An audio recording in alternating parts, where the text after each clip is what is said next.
Hello, everybody, and welcome to World Autoimmune and Autoinflammatory Arthritis Race-a-Thon.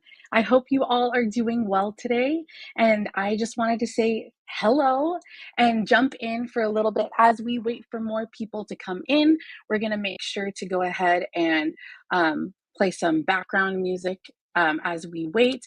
I'm going to start the official introduction at 8:10 my time, Pacific time, or 11:10 your time. And so I am going to put up some waiting music and just make sure that everything is all up and running and get some announcements out. And I will be with you all shortly. I'm so excited to go ahead and get this started. And we are going to have an amazing day today. So, welcome. And yeah, we will be right back.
Alrighty. Thank you so much, everyone, for being here. Hello, everybody. My name is Layla P.L. Vallette, and I am the Health Education Manager here at the International Foundation for Autoimmune and Autoinflammatory Arthritis. And today is World Autoimmune and Autoinflammatory Arthritis Day. It's not just one day, that's 24 hours, but it's actually 47 hours. We celebrate this day as it crosses all of the different time zones throughout the globe because we are an international foundation and we want to make sure that we're celebrating for all of the different organizations, all of the different patients all over the world. And so this is our second annual Race-a-Thon. Race-a-Thon is a mix between a live stream and a traditional telethon like we used to have back in the days on TV. So I am excited to share all of the different resources of all of the different organizations that are going to be here, organizations and individuals and advocates that are going to be sharing their stories and their resources with us today. And so I wanted to go ahead and read a little bit more about World AiArthritis Day and what this day means to all of us. And so World Autoimmune and Autoimmune and Autoinflammatory Arthritis Day was established by AiArthritis in 2012. And we do it to raise awareness about autoimmune and autoinflammatory diseases. And all of these include inflammatory driven arthritis as a major clinical component. And so our disease list is constantly changing because there's constantly new diseases that we're finding, and also that are that end up being part of our disease list. So we have about 20, 23, 24, 20, 26 right now. We just got a new one added. So it's always good to see our community growing, and for us to see that different diseases do fall under this umbrella. And basically, we have these diseases under this umbrella to help with early detection, diagnosis, and treatment. Because if a practitioner knows that, these auto symptoms plus these inflammatory arthritis symptoms can equal a list of these 26 diseases instead of a list of hundreds of autoimmune diseases, or other types of diseases, then maybe it could help with us getting diagnosed a little bit faster and therefore getting treated faster and therefore having more positive outcomes overall. And yeah, that's one of the biggest things that we fight for at AiArthritis. And we love to collaborate with all of the different organizations that fall under our umbrella and even as comorbidities of the diseases under our umbrella. And so that's why we established this day where we elevate all of the different resources and knowledge and experience of other patients, other patient organizations, all around the world. And that's really important to us here at AiArthritis. And so this event historically unites thousands of people in 60 plus countries worldwide to drive global awareness and education about our diseases. And it's a day for all organizations. AiArthritis simply hosts it. And that's really true. Yes, we are hosting and we are, AiArthritis, but AiArthritis means so much more than just our organization. And so we encourage you to donate to any of the different organizations that you might see posting about World AiArthritis Day or even on this race-a-thon. And we also encourage you to help us reach our goal of 50K for this day. And so we are off to a great start, and I will give an update later on in this race-a-thon on how we are doing with our goal for this day. But we really do encourage you to go and donate to us. It's going to be givebutter.com/World AiArthritis Day 2024. So we are so excited to continue on and see what the different segments have in store today. So I am going to read a little bit more about the history of World AiArthritis Day. World AiArthritis Day was established, and it was the first program ever established by this nonprofit in response to patients being continuously frustrated about misunderstandings associated with their disease. A primary concern was confusing what we have with other types of arthritis, like osteoarthritis. And it was requested that we have a day that drives awareness in a unique way so that people around the world can understand that we have what we have and the challenges that we face. And you might wonder why I am wearing this checkered scarf, why I have a racetrack in the back, and why everybody is auto themed. The auto theme started around 2018, and we have used it as a creative way to grab attention for people who may otherwise not see our post. We feel it's a way of bringing true education and awareness.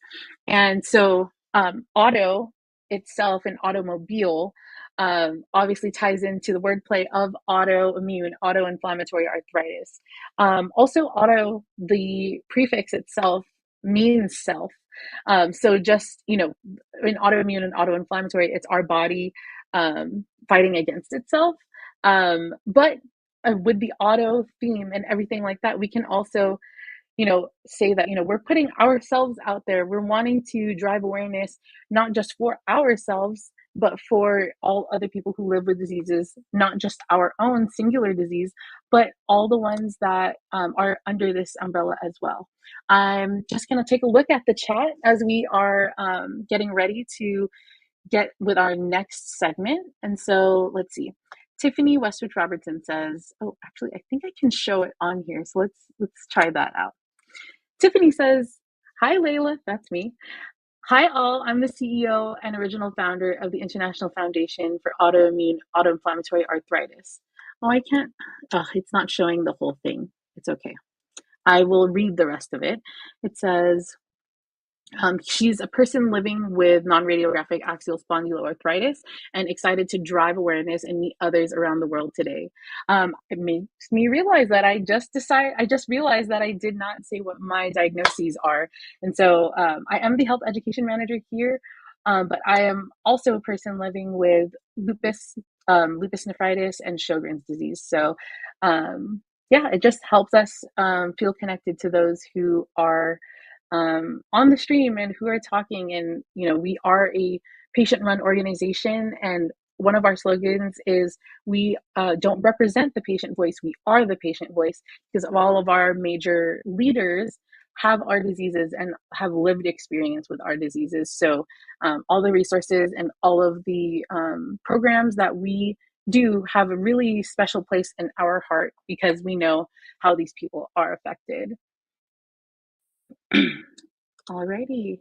I see here Michael Guadalupe, who is one of our volunteer administrative assistants, saying good day, everyone.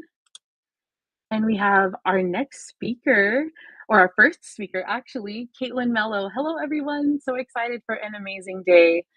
And let's see. And Jenny Weaver says, good morning. Tiffany went ahead and posted the link to give butter. Thank you so much, Tiffany. I originally had a graphic that I was going to show at that part of my speech, but when I was getting set up with the stream, there was an issue. And so all of the pictures that I originally uploaded are not here. So I have to pull all of those pictures so that I can show them on stream. But I will pull up the one of the graphics for me to show you all so you can scan your QR code and go ahead and donate to World AiArthritis Day to our organization. You can also choose to donate to any other organization that is being showcased today. And let's see, we have just about 10 minutes until we are ready to go on to the next segment. I am going to go ahead and organize myself a little bit. Tiffany is starting a conversation in the chat, asking everybody where they're tuning in from. I am tuning in from Southern California, Orange County, about 10 minutes away from Disneyland. And Tiffany says that she is tuning in from St. Louis, Missouri. Where is everyone else tuning in from?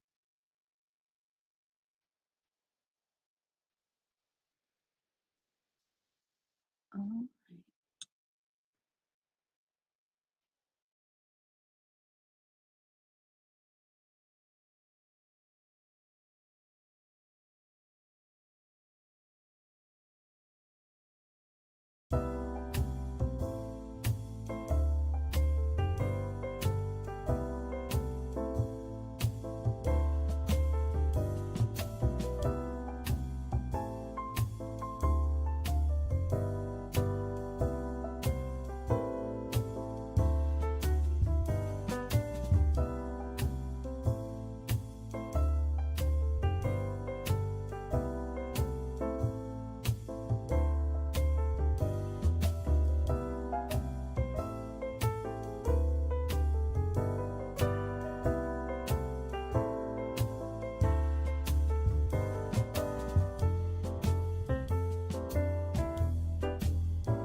we so at 11 o'clock we started with our kickoff. Sorry, I just realized I didn't have my sound on. So thank you all for everybody in the chat that is letting me know. Um, and so the next segment that we're going to have very soon is the osteoarthritis versus AI arthritis segment with one of our amazing volunteers, Katelyn Melo. The next is Chat with a Butterfly with Kerry Wong from Float with a Butterfly, who is also an AI arthritis day or an AI arthritis volunteer, and her guests that she brought, Demi, Montgomery, and James Kuhn. And then we at 12:30, we will have the delay to diagnosis with Axial Spondyloarthritis International Foundation or ASIF. And at 12:45, we will have the Know Your Numbers resource video. So that is the first few segments that we have going on today. And you can go on our Facebook page and find the whole schedule. You can go to all of our social medias actually and find the schedule. So that is very exciting. And we are getting ready to set up this this first video. So I am so excited. I am going to make sure that I have all of that set up. And yes.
Alrighty, I wanted to go ahead and introduce our first segment.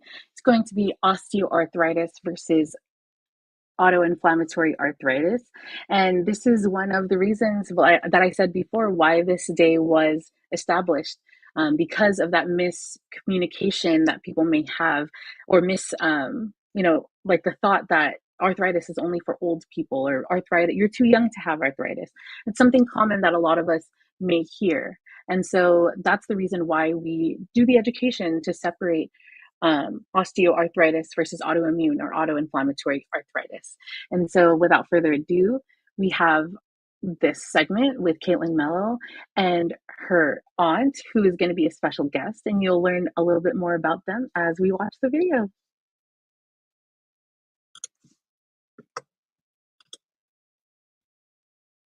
Hello, everybody. Today we are going to be looking at osteoarthritis versus autoinflammatory arthritis.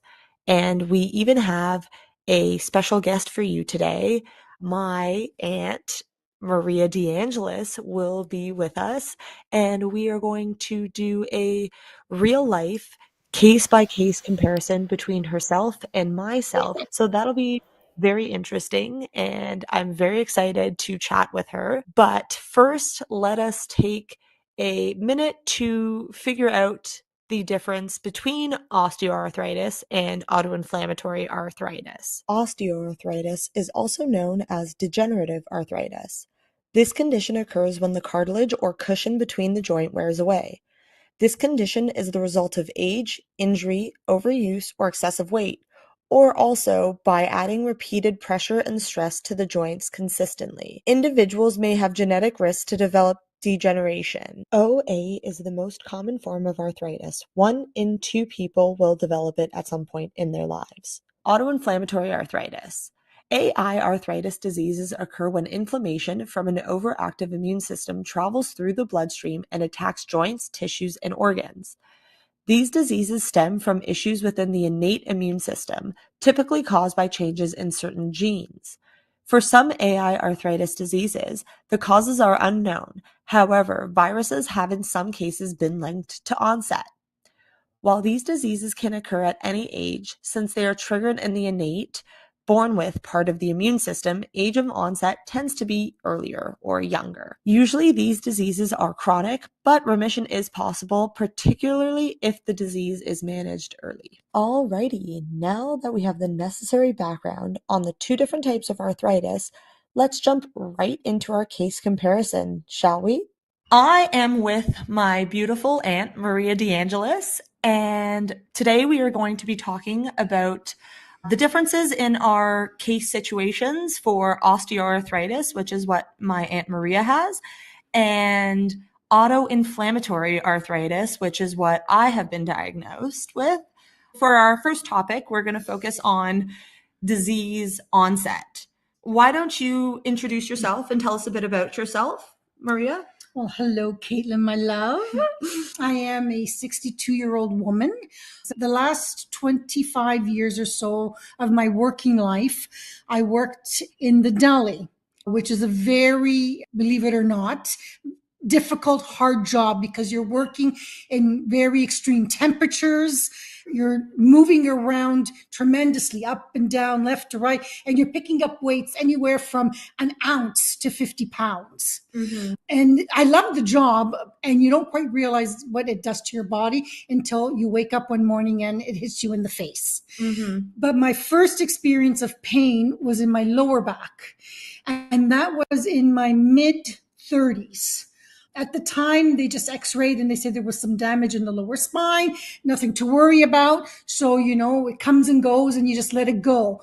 But I think it was exacerbated with my working life. Okay, so then you would say it was just the pain that you were feeling from the wear and tear from the job and everything. Yeah, and that's what I thought it was. You know what I mean? Mm-hmm. You're kneeling, and then you figure out, well, why when I'm kneeling and I'm slightly bent over, you just figured it's just the job. Yeah. You know, you go to work, you go to sleep, you come home, you shower, the pain slows down a little bit, lessens a little bit.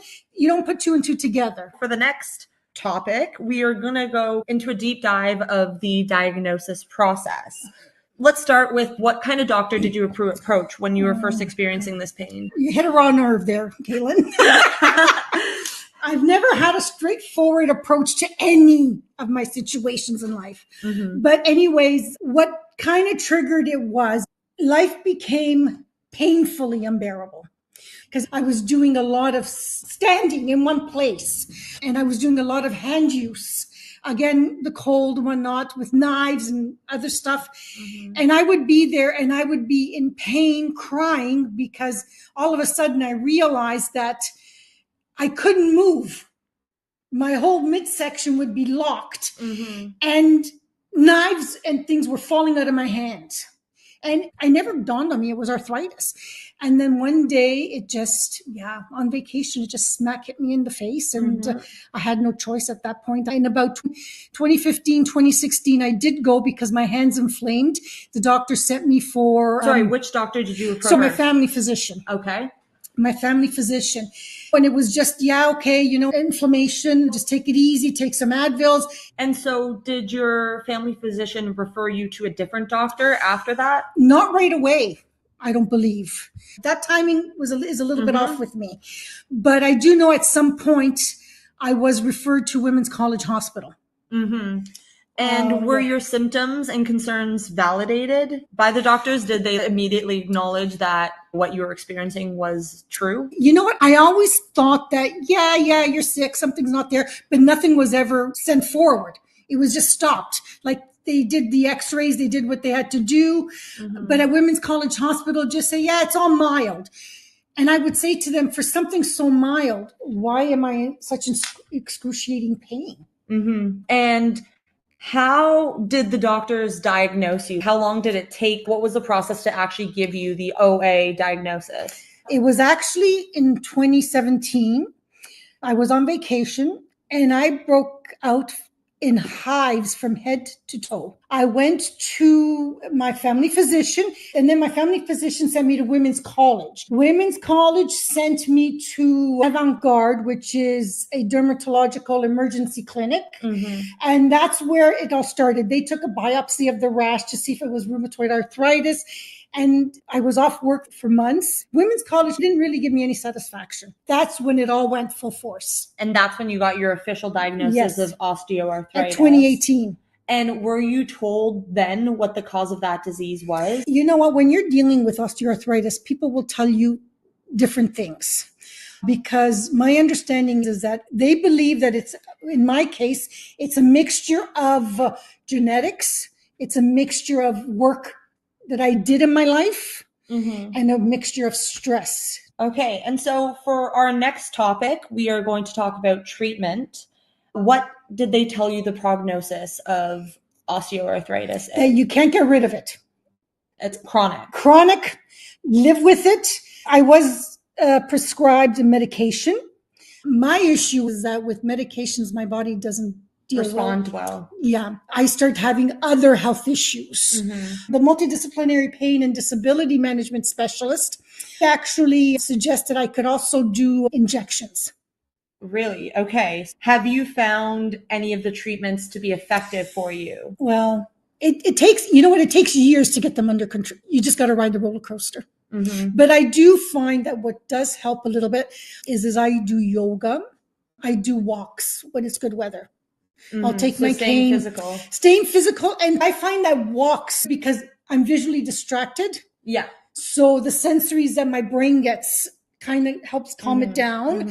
But when I come home an hour later, it hits you back. I did try even medicinal marijuana. Yeah, again, my body just didn't respond well. No. And that takes us perfectly into our last topic, which is our kind of daily life with living with a condition such as this. It's hell. How has this disease affected your daily life? Well, I had to stop working. Again, I couldn't work. Yeah. I couldn't work. There are days where, for example, when I'm having a bad spell, my husband has to do the prep the night before for preparing meals the next day. When there are days where I'll just sit in front of the TV. And again, for me, arthritis isn't just the disease. For me, arthritis is the constant. But other issues trigger the arthritis from a 5 to a 10. Which leads me perfectly to another question that I have. Could you list all of the other conditions that you have? Oh my gosh. Well, in my knees, I don't know how to say these words, so please bear with me. In my knees, I have bone spurs and hardening of the bone. In my hips, I have mild subchondral sclerosis, quadriceps and enthescopathy. In my upper extremities and hands, I have osteoarthritis, bursitis in the left shoulder. I have osteopenia in my hands. In both hands, I have periarticular osteopenia and bony osteoarthritis. In my L3, L4, and L4 to L5, I have mild space loss and mild end plate sclerosis. And my L5 and S1, I have mild multi-level osteophytes. Wow. And have you also been That's diagnosed? not including my feet Yeah. and my ankles. Oh my gosh. Have you also been diagnosed with fibromyalgia? Yes. Did they say that's a complication of OA, or is that unrelated? It's unrelated, actually. So it's the only one that has been attributed to having osteoarthritis is the bone spurs, correct? Yes. Everything else is just along for the ride in terms of having kind of autoimmune conditions. As we say, if you have one, you have many, right? Yeah. And what people don't realize is that other things, like, for example, if you have arthritis and osteopenia or whatever, it doesn't necessarily stem that the others come from that. Yeah. But the other side factors can bring on the arthritis. Yeah. So you're saying if you're in a flare, like if your fibromyalgia is acting up, it can then cause your arthritis to act up because your inflammatories are elevated, everything. Yeah. Absolutely. I know exactly what you're talking about. And it doesn't take much. I mean, I don't think I have it under control, but I've learned how to live with it, which is another thing. I mean, I was also sent to the Arthritis Society. Mm-hmm. I find that physio, for me in particular, doesn't do much. I did go to the Arthritis Society, but then what happened is COVID hit and I couldn't continue on. What were you doing at that society? Well, Women's College suggested I go, and basically they have workshops where they teach you how to deal and how to live. Coping mechanism. Like, I have a key fob. Oh, like an accessibility aid. I see. Mm-hmm. So it helps with your wrists, right? Exactly. Like on my cane, I put a strap. Because if the cane should fall, I can go down with difficulty, but I have difficulty getting back up. Absolutely. Absolutely. And to wrap this all up, thank you so much. You've been so lovely. The last question I have for you is, what would you say to someone who just received a diagnosis of osteoarthritis? This may sound cruel. It's a life sentence, but you can live with it. That's well said. Thank you again to my wonderful Aunt Maria for giving us a firsthand account of an experience living with osteoarthritis. It does not sound easy and or pleasant, but she is the strongest person that I know, and she can handle it. Keeping with our auto theme, buckle up because I will be giving you a firsthand account of what it's been like for me living with an autoinflammatory arthritic disease. My disease onset story is quite different. I was 23 years old when I was first diagnosed. I was just starting out a master's program abroad in Scotland. I had just finished a chemistry degree and had always dreamed of doing forensic science, so it seemed the logical next step. As I started school, my symptoms were all over the place. Insanely high fevers, extreme night sweats, body shaking chills. I just can't even describe how rough the whole experience was. I was throwing up all the time. Before eating, after eating, I was so cold sometimes. I was under the blankets with 5 different layers on. I also had this rash that at times was raised without any itching. They call it the salmon rash. Eventually, all of the symptoms I was experiencing were so persistent that I knew I needed to see a physician. I just basically didn't have a choice. It was either that or honestly waiting a little bit longer and going to the hospital. And so for my diagnosis process, this was very different because I went to my GP at the school who did blood work right on the spot. And after reviewing my blood work and discovering alarmingly high inflammatory markers, my GP called me within a day or two and said I must see a rheumatologist as soon as possible. Luckily, my symptoms and concerns were entirely validated just because of even the objective blood work that was indicating that there was something very wrong. I definitely waited far too long to approach a doctor, given that it was also incredibly difficult to receive an appointment at a university clinic during cold and flu season. The blood work expedited the process further because it raised so much alarm, so I was kind of fast-tracked to get the attention that I needed. However, I ended up seeing a rheumatologist privately since I was in the UK and I had that option. I was told that even with a stat order, it could be months before being seen publicly, and the situation was too dire to wait. In terms of the cause of my disease, unlike OA, which it's from the wear and tear, from repeated stress, from extra weight, my disease is inherently idiopathic, meaning that they don't really know what causes it. There was speculation that a disease or stressor may have triggered the initial flare, but ultimately nothing was and still is certain about the cause of my disease. So for treatment of this disease, the prognosis generally focused on addressing the immediate and very pressing flare. Treating the flare required a high dose of prednisone. And this was a very long, drawn out, almost like over the span of 2 years of trial and error medications. Ultimately, what kind of saved me was a high dose prednisone course up to a point of 80 milligrams.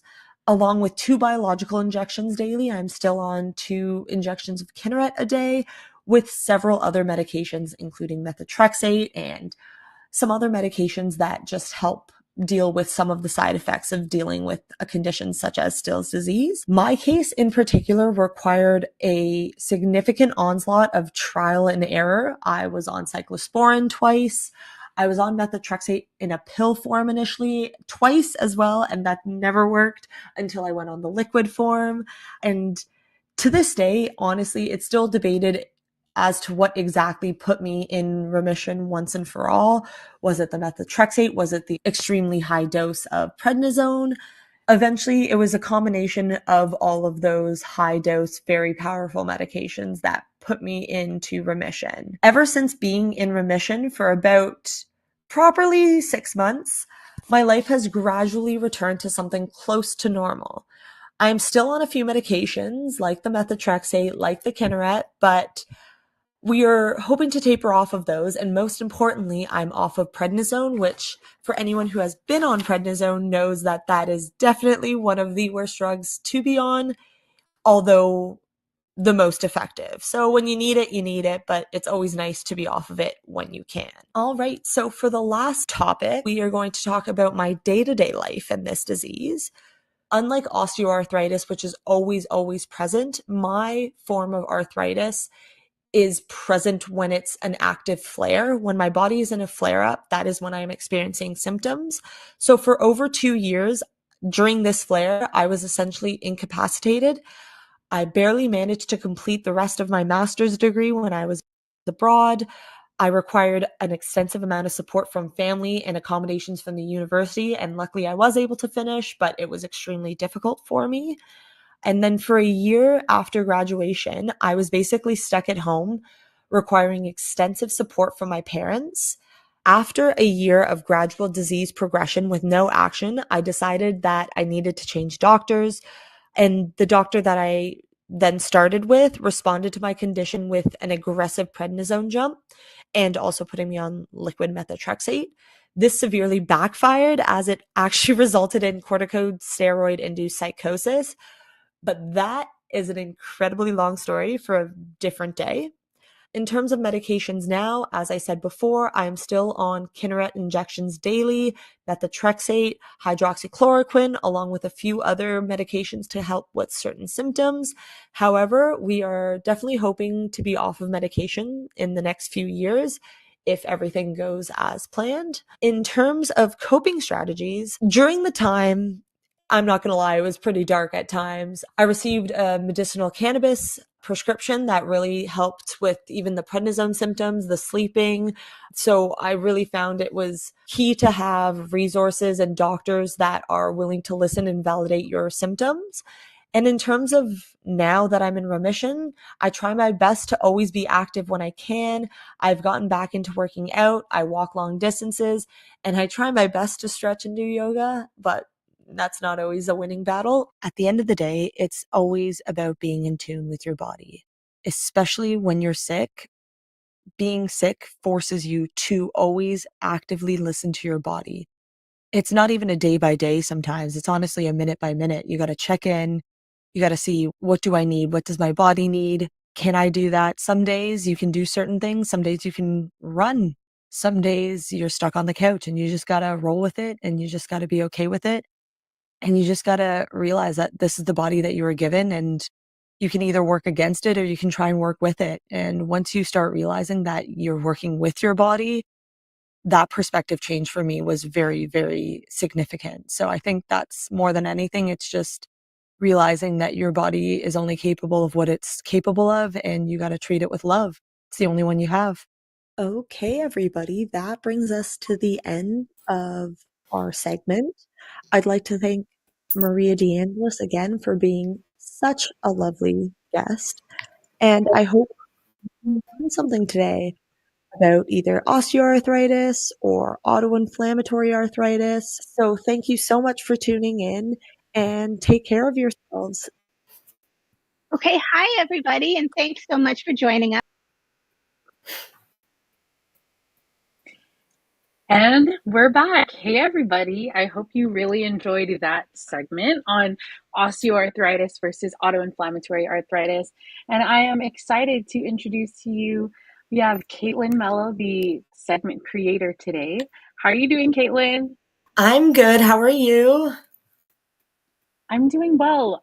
Your camera isn't on. Are you having trouble putting it on, or are you Yeah, choosing to it stay off was it camera? was literally working like this entire time, and now it's not working anymore.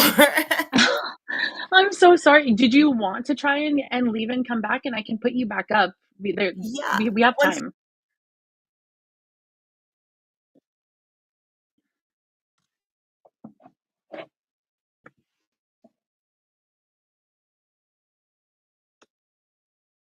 Uh-oh. Seems like we're having a little bit of some technical difficulties with Katelyn here.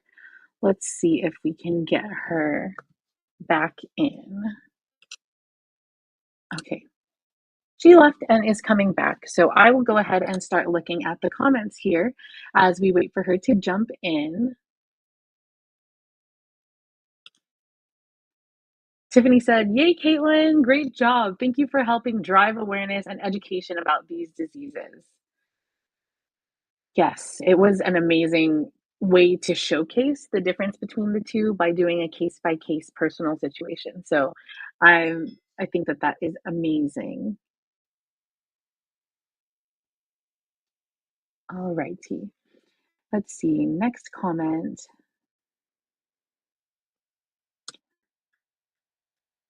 Oh, I think I see Katelyn coming in here.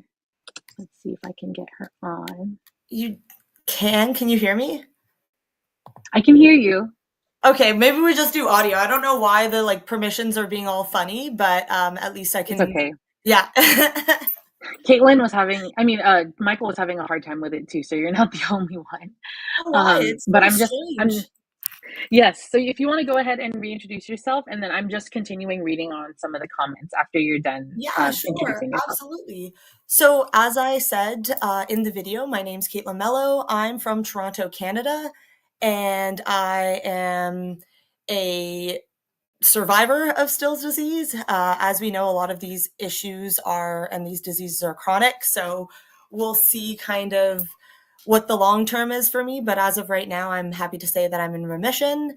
And yeah, and that was my beautiful aunt, Maria, and she has also struggled with a lot of our symptoms and diseases, but her osteoarthritis has been the main kind of life altering experience that kind of caused her to stop work and everything. So I thought that was a good case to kind of compare to a different type of arthritis, such as my own. Definitely. And so let's continue on reading some of the comments here. So Kerry said, "We don't realize that what we're going through is not normal until it's a big one. And you realize, whoa, that is definitely not right." I feel like that's like a universal experience for a lot of the people that have diseases similar to ours, don't you think? Yeah. Oh, absolutely. It's very, very true. You know what? My aunt said a very, very good quote. It was something along the lines of, it's something constant for us that a lot of other diseases kind of make it present for us in an everyday setting. Like, yes, we have these diseases, but a lot of the time, even stress can kind of trigger these flares. Yeah, stress is the biggest trigger. And for me, the hardest part sometimes is even like I'm good at keeping my mind not stressed, but my body doesn't know that my mind is not stressed. So I still like my body still freaks out even though I'm trying to keep myself not stressed. So that's yeah, it's the crazy part. Okay, we have Yeah. a long comment here from Tiffany, but I am okay, I'm gonna show it, but it's not gonna show the whole thing. Okay, this is what is hard too about our diseases, any of them, regardless of diagnosis. We know there has to be a genetic component, but what else? In autoinflammatory arthritis diseases, which are triggered by what is called the innate or born with part of the immune system, like Still's disease, which is what Katelyn has, or autoimmune arthritis, the acquired side of the immune system, which has to have an environmental trigger, unlike autoinflammatory arthritis ones. For me, axial spondyloarthritis, which is considered a bridge between autoimmune and autoinflammatory arthritis, both sides onset, and many other diseases are being considered the same too. I know my onset happened due to being severely run down, going through a breakup, finding a new home, living on a friend's couch for a few months, and we found my college roommate or college classroom had black mold in the radiator. Wow. That sounds like a big trigger, Yeah, environmental or not, that's crazy. absolutely. Yeah. Hmm. Hmm. We have Caitlin Mello, amazing job, you rock. To download the AiArthritis OA versus AIA book, go Yeah. to this link, scroll to the bottom of the page. I gave you this resource in order to help guide you with this segment. What did you think of that resource, and did it help you understand? Oh no. Uh-oh, she dropped in. She dropped out. It's okay. I think oh, there we go. Oh, now she has her camera on. Yeah, I finally got it to work. Sorry, I was playing around with it, so it's good to see everyone. No, you're good. I was just asking what you thought of the OA versus AIA ebook. It was fantastic. I thought it was so well written. It was so informative for such a like small little infographic. Like I pulled all my information for the intro slides from that resource and I honestly, it's almost embarrassing to say as someone with this disease, like I didn't even fully understand like the black and white comparison difference between these diseases until I read that resource because it was just like I said, it was very, very well explained for anyone with any sort of background. That's awesome. I think that like that's the biggest thing is that there's no reason to be embarrassed because no one provides us with the education. Like that's why we're here is to give Mhm. people and fill in those gaps because yeah, who would have known about the innate versus acquired immune system and what that means and things like that and also with osteoarthritis it all kind of feels the same like it feels very similar to the same things that we're going through so, like, we wouldn't really know the difference between the 2, and Exactly. so Exactly. Like I'm my aunt really said, glad. Mhm. Go ahead. she just kind of said that like it's a part of the job. Like a lot of the times we kind of sleep on it as what you're saying because you think it's part of your life and whatever. And another really pertinent quote that she said was when she was explaining that, like, the doctors just said, "Oh, that's just mild." She was seeking treatment, she was seeking medication support, and they were just like, "Oh, well, it's just mild arthritis." Well, she said, "If this is so mild, then how am I completely incapacitated?" And so many of us struggling with these diseases have such similar experiences that it's kind of sad.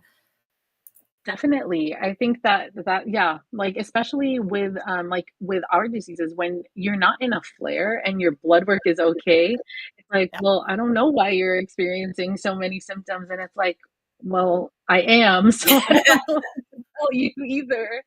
It's a very weird back and forth that happens sometimes. So, Yeah, of thank you so much for doing such an course. amazing job showcasing this specific part of the education that we want to showcase on this day. It's really great to kind of go back to the roots of what AI Arthritis Day is about, and which is really just giving general awareness, but really showing the difference between osteoarthritis and autoimmune and autoinflammatory arthritis. So we have just a few seconds, like 1 minute left here before we move on to the next segment.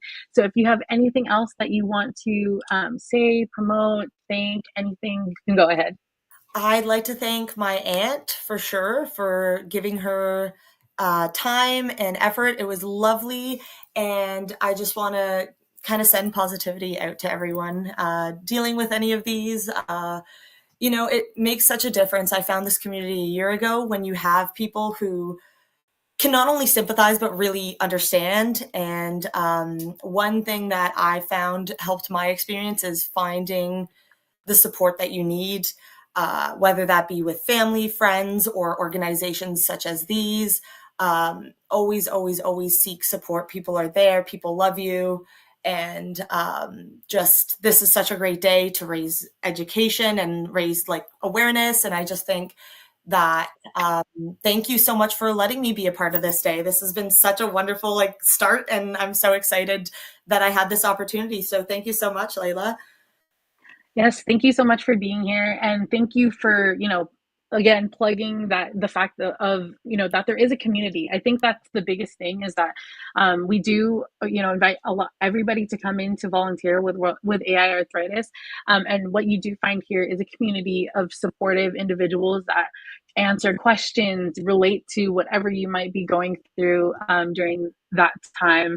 And we don't necessarily call it a support group or anything like that, but it's like social support. It's different. It's when you're when you are in these diseases, sometimes the social part drops off and you become a little bit more recluse and have issues with, getting out there to socialize, maybe because of your health. And so having an online community like AiArthritis really does help, even just me as a staff member, but I'm sure for all of the volunteers as well. It's just nice to feel like people understand what you're going through. Exactly. There's strength in numbers for sure. It's wonderful. I'm so happy to have joined this family. It's lovely. Well, thank you so much for being here. You did, plug a little bit at the end of this video that there may be something else coming from you having to do with your prednisone psychosis. So we'll be working on that the corticosteroids psychosis. So we'll be working on that and hopefully being able to bring a lot more awareness to that subject as well in the future. Absolutely. Well, thank you so much for being here, Katelyn, and have a great rest of your day. Bye. Have fun. Alrighty, so we are going to be heading into the next segment, but before I do that, I wanted to try and come up here and show you all this image. Let's see if I can pull it up.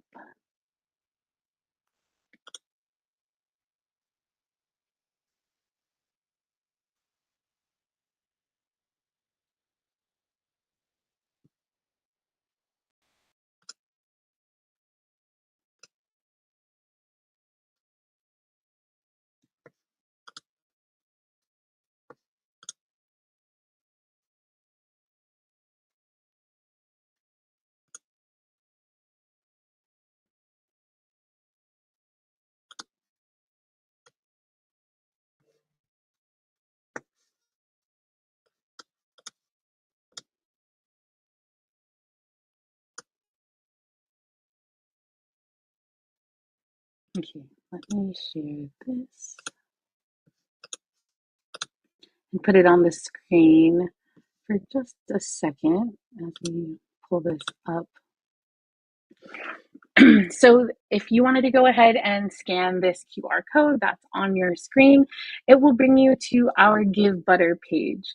That is the page that we are holding our fundraiser.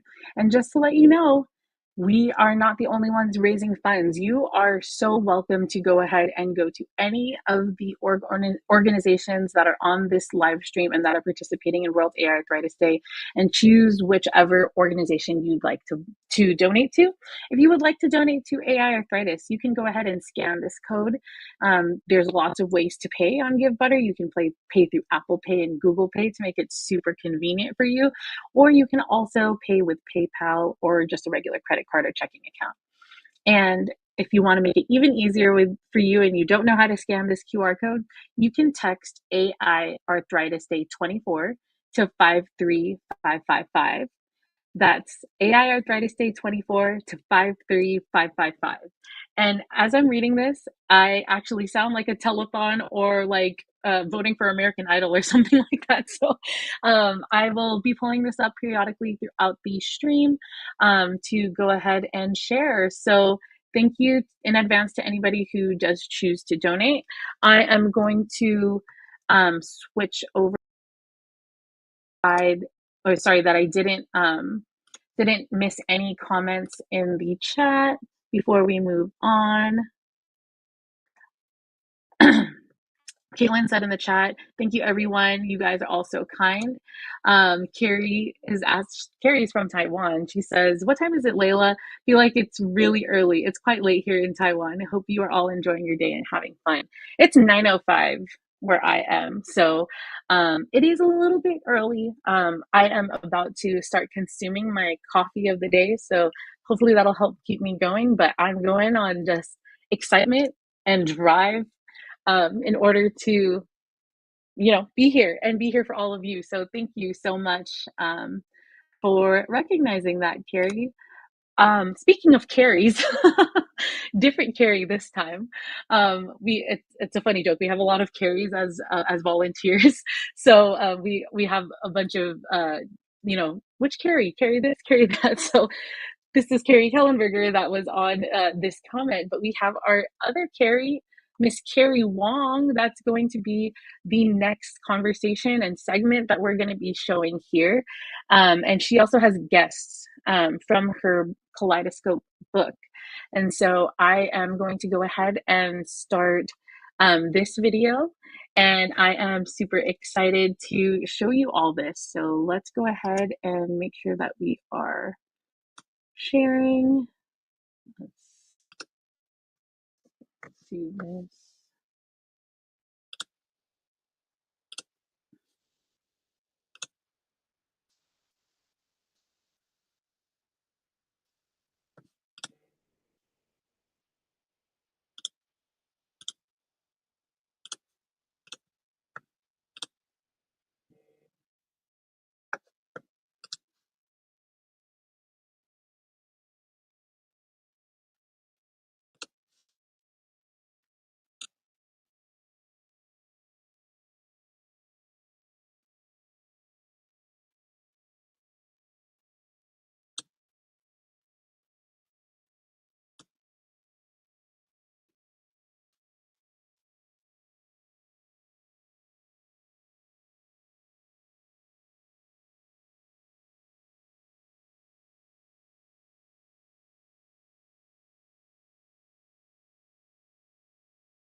As we chat with the butterfly. As Okay, hi everybody, and thanks so much for joining us. I am so glad to have you here as we chat with the butterfly, a World AI Arthritis Day conversation. We are here during World Autoimmune and Autoinflammatory Arthritis Day and looking to talk with a few people who are living with AI arthritis conditions. And we're going to talk about how these conditions affect us and what we're doing about it, how we share our stories and what that really ends up, what that can do for us, both as the writers and as the people reading it. So first off, I am Kerry, also known as the Butterfly from Float Like a Butterfly. I am excited to be here chatting with two incredible people who are living with these diseases, advocating on behalf of our community. First up is Demisha Montgomery. Demi is a professional patient who is the CEO of the Waiting Room Entertainment. She is a president of the Patient Senate at Patients Rising and an ambassador and captain for Pulmonary Fibrosis Foundation and COPD Foundation. And she's involved in many other organizations supporting advocacy efforts. So Demi is definitely busy. But can you tell us, what is the Waiting Room Entertainment? The Waiting Room Entertainment is an organization that we put together as patients.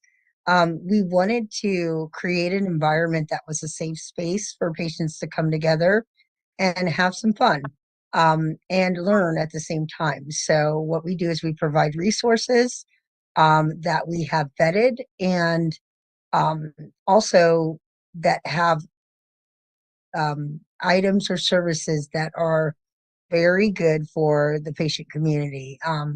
So a lot of freebies, a lot of things that may be of use, a lot of services that are very accessible for patients to use. And then it's also a space where we can advocate together. That sounds really, really wonderful and just what we all need. Also joining us today is Jim, James Kuhn. Jim and I have been fortunate to get to know Jim and his wonderful wife, Jean, through our advocacy that we've done with the Foundation for Sarcoidosis Research. Jim has been a rock star advocate. He's a speaker, he's a writer, he's a mentor. And of course, what I like best is that he is a friend. And so, Jim, if you could say hi, tell us a little of what you've got going on. Hi, folks. Thanks for joining in today. I've cut back a little bit on my activities this year due to constant states of flare up, which I'm sure a lot of your listeners can relate to. But I'm still staying active in my advocacy work with patients and with legislators, and I also have been speaking at a few conferences. So I'm trying to stay busy and trying to stay in touch with the industry, and doing my part to move the needle forward a little bit. All right. Thank you, Jim. That's great. And then, of course, there's me. I am a writer and patient advocate. I generally go by float like a butterfly is what I use for all of my advocacy. I have, let's see, I first found out about AiArthritis back in 2011 after too many years of doctors not knowing what was wrong with me. They eventually said, you have some kind of arthritis. It's probably autoimmune. And it was kind of left at that. So, of course, I went to search right away, and AiArthritis was the first thing I found. And I have been involved with them on and off in various different capacities over the years since then. You may have actually heard me or seen me in the AiArthritis Voices 360 talk show that we put out every month. I am one of the co-hosts that speaks with some of those. And, you know, it's looking for, you know, the ways, like Jim said, you know, the ways that we can stay connected, the things that we can do. One of the things I am most excited and proud about is my most recent project. It's a book called Kaleidoscope Rare Disease Stories. And we will talk about that in a little bit. But first, I want to just kind of get to know Jim and Demi a little bit more. So, Demi, I know you have scleroderma, which is one of the conditions that falls under the AiArthritis umbrella. Can you tell us a little bit about scleroderma and how that affects you? Scleroderma has affected me a lot. It is an autoimmune disease that actually where the body attacks itself. So there's a lot of tightening of the skin. There's a lot of damage to the internal organs. So it has affected me because I'm actually an amputee because of it. I've lost 6 fingers, 1 toe, and have a lot of calcifications from on my knees and elbows that leaves me with limited range of motion. So I can't extend my arms certain degrees, and I can't move around the way that I would like to anyway. And then I have the claw hand that also comes from that.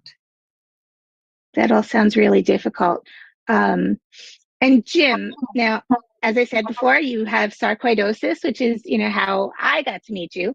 But you were saying earlier, you were telling me you also have, was it RA, and there were a couple others. I know we've all got like really long lists.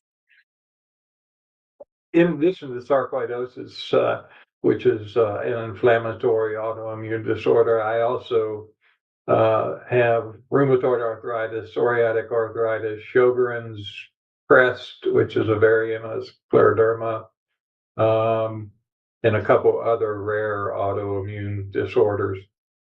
But like most patients who have autoimmune, it's kind of hard differentiating between them all because they all affect different the body in different ways, but overlap as well. For example, I have sarcoidosis started in my lungs, which I was later diagnosed with interstitial lung disease.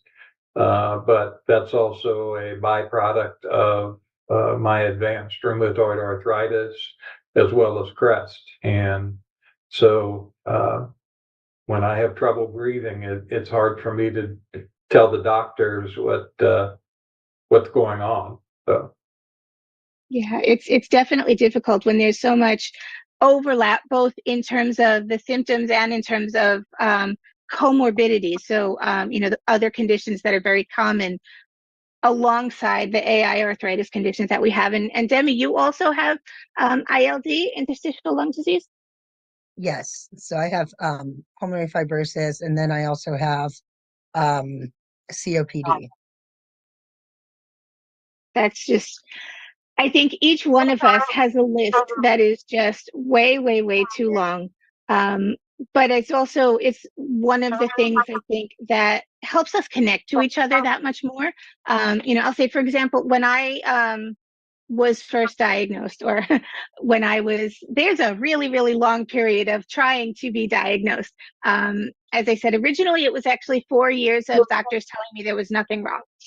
And once they finally said some kind of arthritis, probably autoimmune, that was basically what I lived with for a long time after that. I switched to a different doctor, a different rheumatologist, and she and I spent 4 years in rotating misdiagnoses, because the symptoms that I was living with, I had rashes, I had swollen, painful joints, I had muscle aches, I had severe fatigue. And I think, like, everybody is kind of sitting, shaking your head, because, these things are so common for so many of us. And when I first discovered AI arthritis, one of the projects they were working on actually was related to that specifically.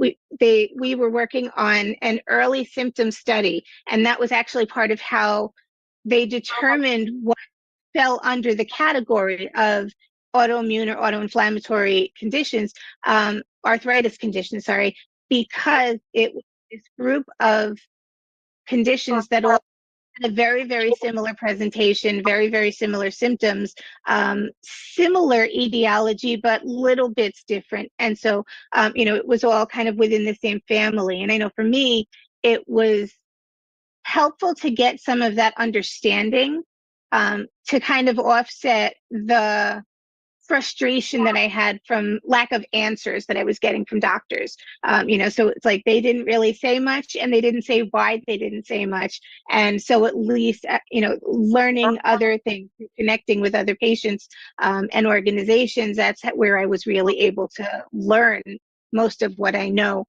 about all of these conditions. And part of that, one of the things that I think is just so funny is my current rheumatologist, who I believe is number 9 for me, but I love her. And she said to me, after we were going through all of these different things, she said, "I am going to diagnose you with autoimmune soup."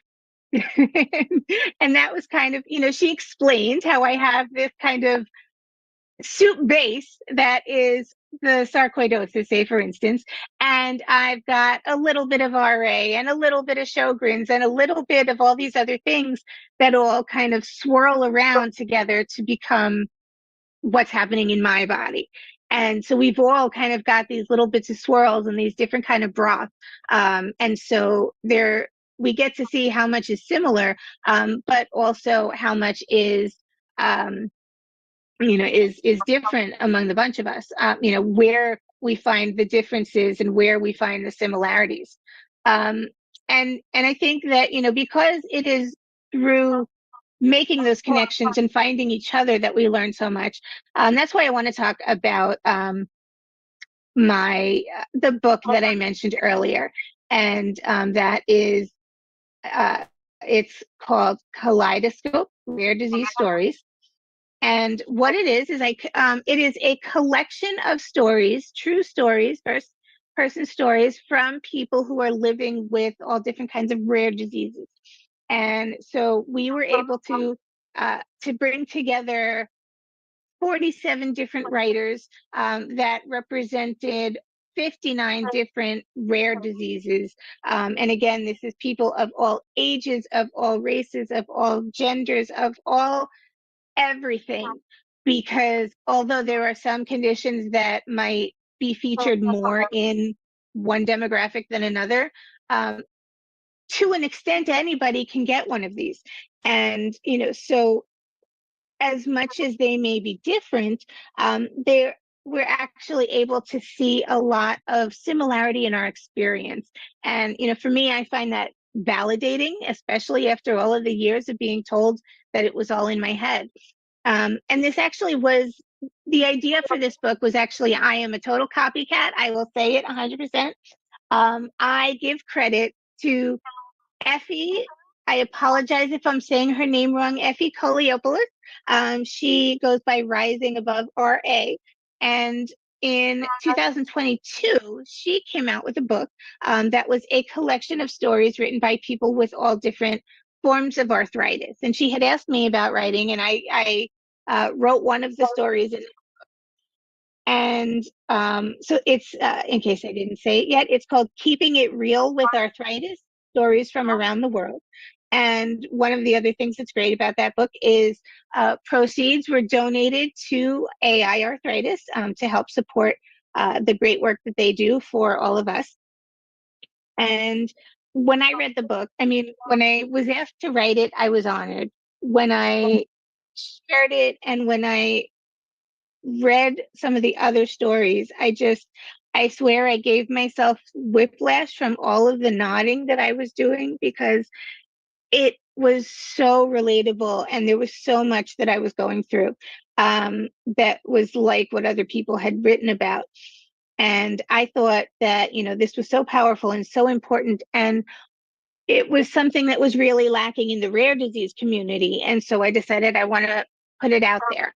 And so I was able to reach out to patients and organizations focused on rare diseases and bring this together. And I am so proud of it. I am so excited. I am so honored and grateful for all of the people who shared their stories with us. And two of the people, well, I guess three if you include me, but everyone on this call right now has shared a story of theirs and how they are affected by, live with, deal with the diseases that they have. And so I'm going to start with Demi. Demi wrote a piece called Never Give Up. And I would love if you could read a little bit of that, share that with us, and we'll talk about it after. Okay, so the part I chose to for my excerpt is near the end of it, because I like this part. It kind of gives the why of why I want to be a part of the book. So I tell you this story to share how a disease so horrible can be a gift at the same time. Over the years, I have learned to turn my grief, frustrations, and fear into motivation. Now at age 42 and newly diagnosed with pulmonary fibrosis and COPD as well, I'm determined to help bring awareness and advocate for research funding for rare diseases. I pray that the newly diagnosed patients will have more information, treatments, and knowledge available than I did when I began my journey. If sharing my story comforts even one person, then all the pain was worth it. I would like others to know it is not a death sentence, but an opportunity to experience life in a different way. So, Kerry, that's the part I chose. I think that kind of sums up a good reason why to participate in this. Yeah, it's powerful. And, when we're able to see the strength in ourselves and also help inspire others with it, that is where the patient community is just vital for any of us going through this. And so I thank you for sharing that. And Jim has written a piece called Living in My Box. And it's a very cool way of kind of prioritizing things in his life. And so I would love it, Jim, if you can share some of that. Yeah, thanks, Kerry. As part of dealing with my disease, I worked along with my therapist and family to come up with this tool that I call my box. And every day I try to fill my box with something that's fulfilling, a bunch of things that are fulfilling for me, um, based on my capabilities for the day. So I try to just work up to my own abilities and not anybody else's standards. And I have found this to be a great tool. So I wrote near the end, like Demi. Now, like most rare disease patients, my life is not a bed of roses. In fact, it's quite difficult. Every day seems to bring new diagnosis, a new pain, or a new hassle with insurance companies. I wake up every day knowing that I will be fatigued, in pain, and fighting depression. And that's just the start of the day. And like 95% of rare disease patients, my illnesses do not have a cure or FDA approved treatment plan. So I'm left to try off label medications that were designed for other diseases and may or may not help mine. This is a constant spinning of the wheel to try new drugs to see what might work, and balancing the efficacy with often side effects that are huge. Every day brings its own set of challenges and hurdles when you live with a rare disease. My wife and I have learned to live in the day, choosing to make each day the best day ever, however we can. Over the past 12 years of living with my rare diseases, I've learned a lot of coping skills and developed a lot of tools to manage, to not only survive, but to thrive as a rare disease patient. And I know that using these tools, it allows me to look past the hurdles and challenges that are present in my life every day and get on with life with something that's productive and fulfilling. So I encourage everybody to read my story as well as others, and try to live their best day ever every day. That is really wonderful. And it's so just what we need to do. I mean, I know that I personally have, after reading the story, I have emailed Jim and said, I just did this and this was in my box today. And it really is just, it's a way of putting things into perspective and thinking about who we are and what we're going through and what we need and what brings us joy. Um, and finding a way to, whatever the box is for you, however big, however small, however varying it may be, to have in there what really matters, and find a way to work through that, I think is terrific. So I'm going to ask you both. I'll start with Demi. What kind of response have you gotten from, and has anybody said to you, oh, I read your story and Oh, yes. So I've gotten a lot of responses that everybody that has bought the book loves the book. They love that it is actually supporting NORD. They love that it is includes so many stories and so many different perspectives. And they really, the main thing I've heard was that they just couldn't believe the pain that some of these people were going through and the outlook that they had, even though they were going through the pain. And so it was it's a very motivational book, is what I'm hearing. that's really great. And that just makes my heart happy. Um, and Jim, have you heard anything from people? What kind of response have you gotten? It's obviously, I like to focus on my story, and I've gotten feedback that people have found that very helpful, and they're going to start creating their own box. But even more so, what the resounding thing I've heard is by reading the other stories, people have really gotten a handle on what it's like to live with a rare disease and what the challenges and burdens are, and how people all over the world are coping with living with rare diseases. Yes, definitely. And so we're able to hear other perspectives and see how people manage and see the struggles and see, I think one of the greatest things for me in reading Effie's book with the arthritis stories and reading the stories that were submitted to me for this one is it's that me too. That idea that not any one of us, no matter how isolated, how lonely we might feel, and how much we might think that nobody understands what we are going through, that we are not alone.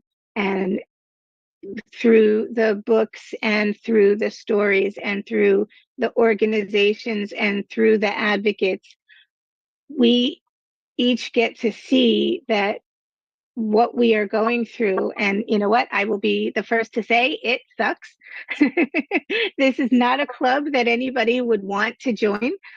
But if you have to be in it, there is just such an amazing and incredible support and validation and inspiration and comedic at times, sometimes even with a warped humor, such a community, such a family that it really just, it in some ways, as much as I say I'm a writer and I, can write and share everything, I feel like there aren't words to fully cover how much we need this community and how great it is to have the people in it.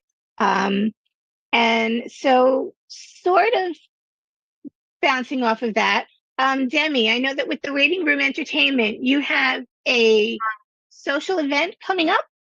Can you tell us a little about that? Yes, we are going to do our social club in Las Vegas again this year. It's going to be August 5th. We are still determining the location. So I'll come out later and tell you guys that, but you can always visit us on our website. It's the waitingroomentertainment.com. Okay, awesome. And so as we're talking about this and sharing these stories, and I think the more that we hear, the more that we want, the more that we get, the more that we need. And so that's one of the other reasons why being a part of this community is so important, because we can continually, every day is another experience, every minute is another feeling. And to be able to continually share those and learn from them and see how we have changed from when we were first diagnosed to now, how we have dealt with all of the highs and lows that have come our way. And so because of that, I have been inspired to not only create this kaleidoscope book after seeing Effie's, but to make this actually a series. And so over the next few years, and I am giving myself no timeline on this because I know that, and you all understand that living with all of these health conditions, these disabilities and things that just get in our way in every way possible, it's not always easy to meet a tight deadline. I did for this first one just because symbolically I wanted to be able to publish on Rare Disease Day, because it was this first book about and by and for people with rare diseases. But moving on, I want to continue this to other conditions, other types of conditions, other groups. And you may find that you or someone kind of fits into more than one of these categories, and cares about someone who fits into another one, and knows someone who fits in another one, and thinks they might be in another one. or all of the above. And so I could tell you, like for me, I think this is probably one that our audience here for World AI Arthritis Day might be most familiar with, is the idea of invisible illnesses. And that's, we all know what it's like to hear that, oh, but you look good, oh, but you don't look sick, and how crushing that can be, and dismissive. And although people mean well, there's just a whole world of experience. And not only from hearing that, but just living living in a world, in a body that doesn't look the way it feels, can be really, really difficult. And so my next book, our next up in the Kaleidoscope series, is going to focus on stories from people with invisible illnesses. Coming after that will be stories from people with disabilities. We've all got stories from that time when we were undiagnosed or misdiagnosed. I know I can tell you, as I said, 4 years of rotating misdiagnoses before we got to figure out that what I had was primarily sarcoidosis, a rare disease that, most people don't understand and don't know and don't, most haven't even heard of. But as a part of that disease, it is an inflammatory condition, as Jim mentioned earlier. And so that causes the inflammatory arthritis and a whole lot of other symptoms, all of which are invisible. And so, I have this invisible illness. It has been disabling for me, and for a lot of other people. And so the next book will be focused on that disability stories. Sorry, I think I passed that and I'm jumping back again. But we will also have a book focused on all those misdiagnoses and all that time of struggling to get a diagnosis, knowing that something is wrong and not knowing what.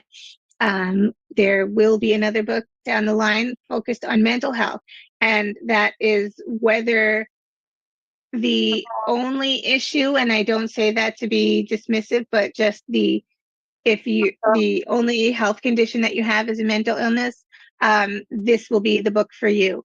If you have 100 other physical illnesses that living with them can lead you to be depressed and anxious, and how many other conditions, if they're unrelated but you just have them, we all have issues with mental health and with how life brings us down and how we can get through it, how we can manage. And once I've gone through all of that, I will be coming back full circle to more rare disease stories. So if you are living with any health condition that falls under any of these categories, if you think that you've got a story to tell and you would like to help share it, I would love for you to, stay tuned, stick around, and we will be able to, I would love for you to find out, when the next book is coming up and how you'll be able to be a part of it. And with that, I just want to take a moment to say thank you again one more time so much. Thank you to Demi of the Waiting Room Entertainment and so many other things. You can see her email here at thewaitingroomentertainment@gmail.com, or you can find information at thewaitingroomentertainment.com. To Jim for coming in and sharing so much. You can find him on Facebook at jim.kuhn16.16. You can find him on Instagram at ohsarkwarrior, and you can find him on LinkedIn at Jim Kuhn, Ohio.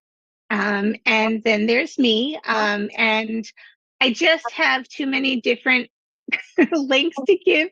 So you can find me most easily at the link tree is Buttahfly K.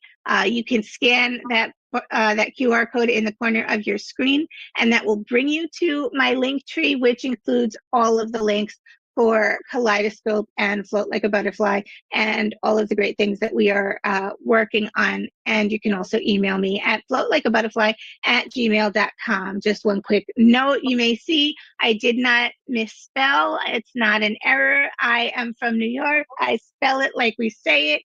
It is Buttah fly, because I float like a butterfly, and I would love for all of you to float with me. And with that, I just want to give Demi and Jim a chance if you want to, any final words, you want to say anything else to our audience. Demi? Great. Go ahead, Jim. I'm sorry, Dem, go ahead. Kerry, I'd like to say thank you so much for creating this book and allowing me to be a part of it. This was a very comforting experience. So I truly appreciate what you've done, and to take this on is a big task, but you were able to do it, and I want to give you your applause for that. And for everybody else, you are not alone. Anytime you need someone, just remember that there's a whole community out here waiting to support you. That is absolutely, Demi, thank you so much for your kind words. You've got me blushing here, but I do appreciate it. And yes, people, no one here is alone. And Jim, Echoing Demi's thoughts, thanks, Kerry, for creating this forum and the Rare Disease Kaleidoscope series. It was an honor to be a part of it, and I look forward to being part of future endeavors. And I'll say it again, you're not alone. These diseases will try to isolate you, and so get involved with some community or another, and find your fellowship and comfort there. all right, absolutely. I have no better words than that. So thank you all once again. And we look forward to seeing you after this. Have a great, wonderful day. Great day.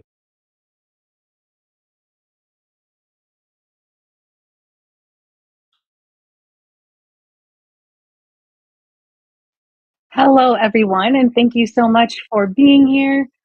We had just finished our second segment of the day, and we are getting ready to get into our third segment, which is going to be from the Axial Spondyloarthritis International Federation. I wanted to showcase some of the comments in the chat again, just so we get some of that conversation going, because that's the whole point of today, right? Get people talking, get people knowing that they're not alone. Just like Kerry and and Jim and Demi were saying, you know, whatever community you feel resonates with you, just make sure that you get some support, because having these diseases can be very isolating and very, very lonely sometimes. Let's see here. I saw a good comment and I wanted to, to showcase it. Let's see. We have AiArthritis illnesses really do take a toll on patients, not only physically, but also emotionally. It really does. And not even just the patients, the caregivers, the family members, significant others, friends, all the people around them. Everybody in the situation can feel helpless. And so making sure to, let's see, I see one of Kerry's comments here. 100% Sarah, we've got to take care of our mental health just as much. And that's another one of the things that I wanted to make sure to do today, is to acknowledge all of the different awareness days and awareness months that are going on in May. And one of them is Mental Health Awareness Month. And so making sure that we also take care of our own mental health while we're taking care of our physical health is so important. And yes, let's see. Any other comments that we want to showcase before moving on to the next segment? I believe this is from Tiffany. Thank you, Kerry. You are a great friend of AiArthritis, and we are so excited to work with you all the time. Thanks for sharing this interview. We love it. Thank you so much, Kerry, for introducing us to Demi and to Jim and their stories. We also don't hear enough sometimes from the scleroderma community. And I am so excited to get to know more people with scleroderma and make sure that we are addressing all of their concerns as well, because we have a vast list of diseases and we want to make sure that we give attention to each and every one of those diseases. So I am so glad to have met them, even if it was just through an interview. And let's see. You can't see the whole thing, but I'll read the whole thing. Thank you so much. From way back in the some kind of arthritis, probably autoimmune days, to now, with long lists of actual diagnoses, AiArthritis has always been there, and I love partnering with you whenever I can. And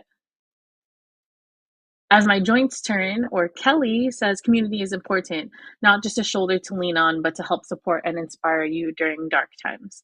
Definitely. And it's really hard sometimes to find that support system. But hopefully, if anybody wants to join our community with AiArthritis, you are always welcome to. We have our AiArthritis Voices program, and we also have our volunteer program that I will go ahead and make sure to send the links in the chat as we move on to our next segment, which is going to be talking about axial spondyloarthritis and delay in diagnosis. And as I stated in the beginning of this live stream, expediting detection, diagnosis, and treatment is one of AiArthritis's #1 priorities. And so I am very excited for you all to see how ASIF, or the Axial Spondylo International Foundation, is attempting to attack delay in diagnosis as well. So let's go ahead and watch these amazing videos, and I will be back afterwards.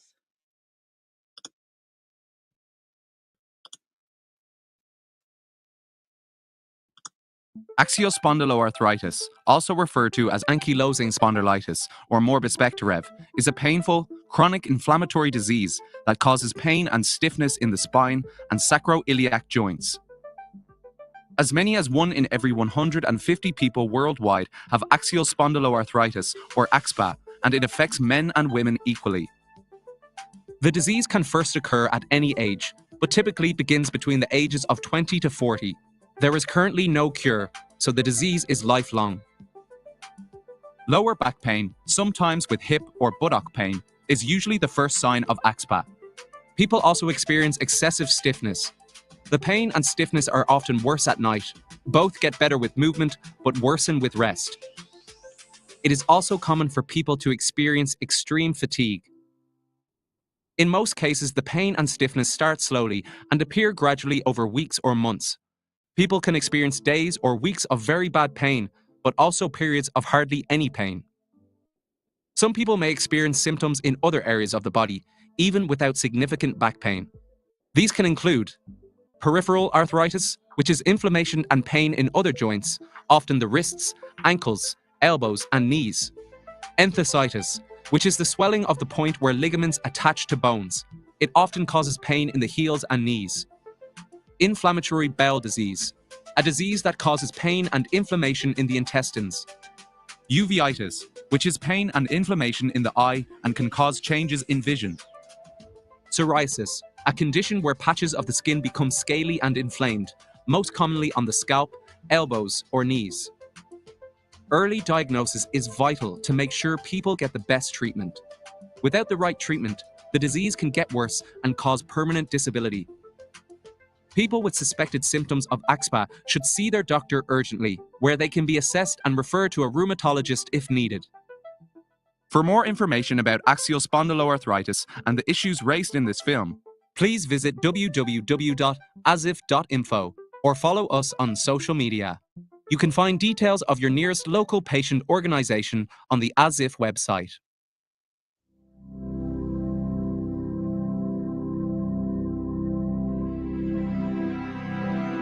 The symptoms that I have experienced in the early stages of AxSpA was really stiffness during mornings, back pain that was getting better when I was active, like walking, jogging, playing sports, and it took more than 3 months, and it didn't get away. The pain, the lower back from my right hand side, and the leg which is also the right hand side, but the knee and the bum, because it was going through like from the lower back to the bum to the heel as well.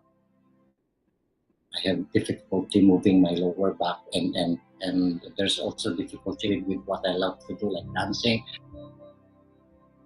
So I was first diagnosed with axSpA in my final year at college. So I was actually around 24 or 25. The main symptoms when it started were the hip and buttock pain. I was 18, 19 years of old when the first symptoms kicked in. I was doing basketball, I was doing football, I was doing tennis.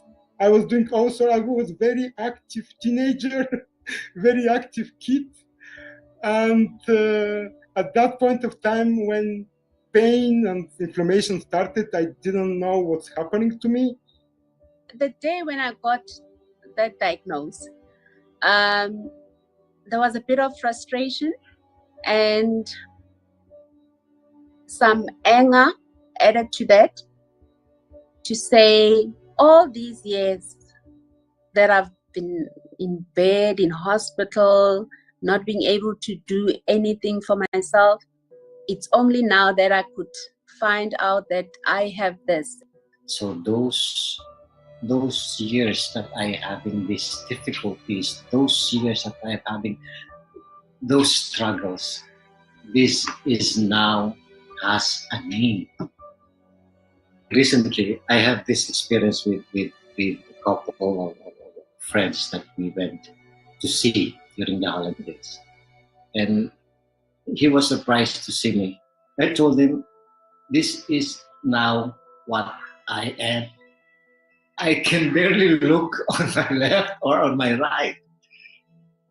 So from just a psychological point of view, when your body starts changing, the whole life is changing. If I wanted to advise my younger self, I would say try harder to find the form of exercise that you love, and then you'll do it.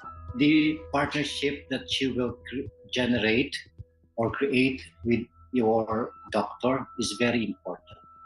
Reach out to the support that we now have, which is making a lot of difference. Just knowing somebody has the same disease, and live your life fully, because even if you have axSpA, you still have a life to live.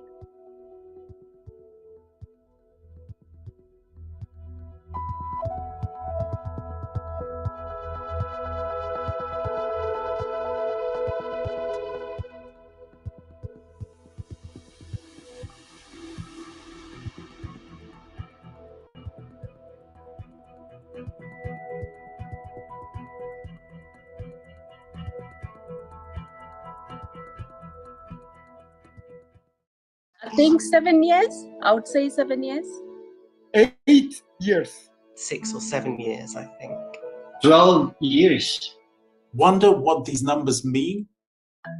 This is the typical number of years it takes for someone with axial spondyloarthritis to get a diagnosis.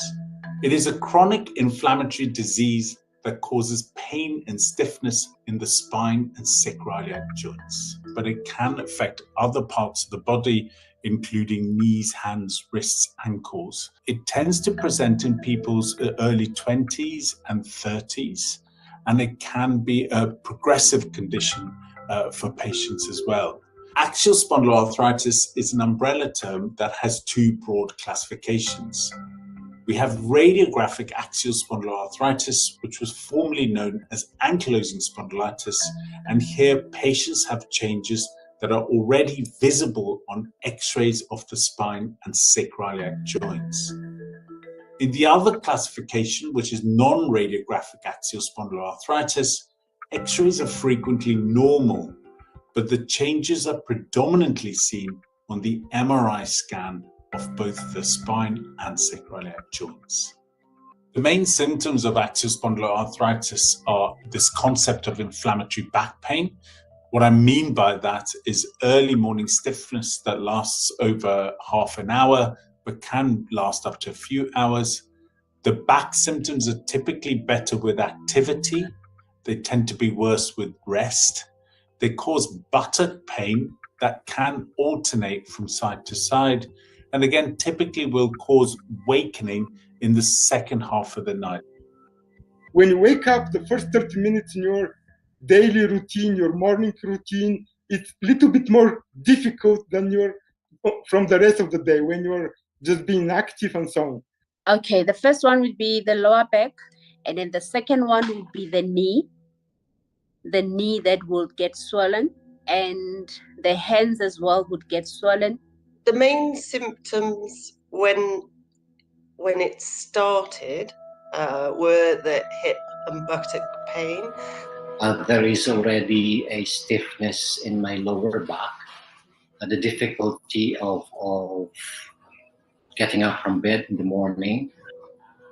The fatigue levels that patients experience with this condition are really high.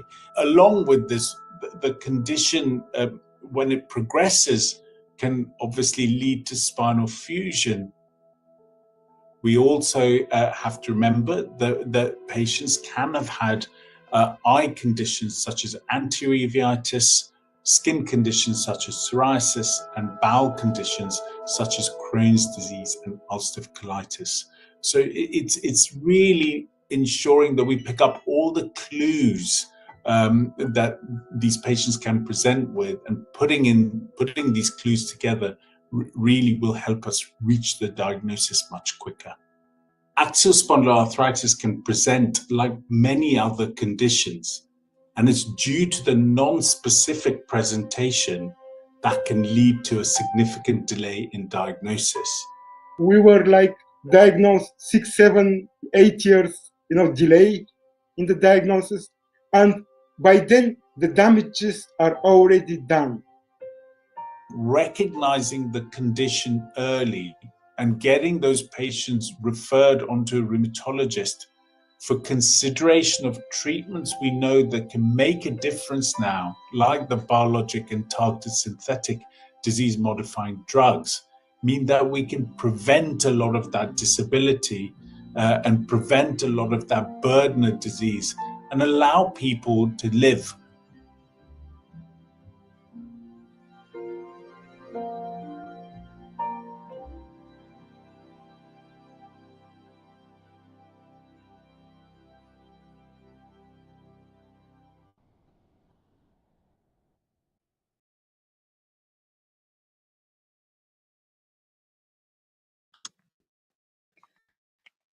Alrighty, so let me make sure that we have the next segment queued up. But I wanted to go ahead and recognize that it is also Axial Spondyloarthritis Awareness Month this month. World AS Day was earlier this month. We had a booth at the SAA, or the Spondylitis Association of America's educational conference that they had for World AS Day, and that they have every year. So thank you so much to SAA for having us there. Thank you so much for ASIF for providing us with these amazing resources.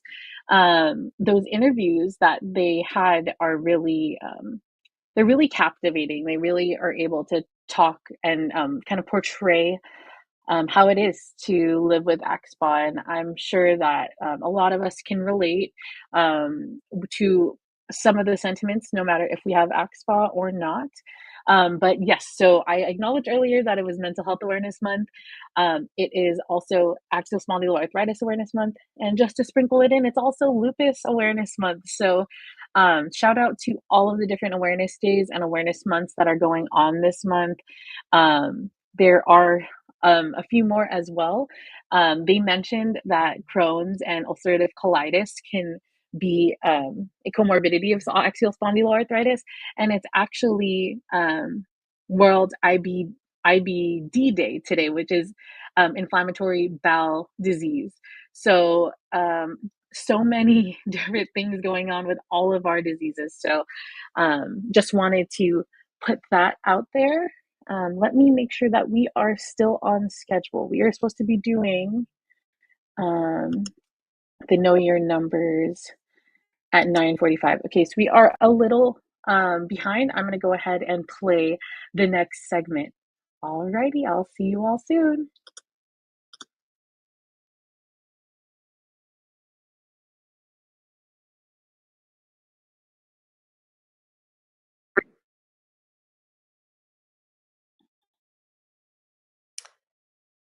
Good day.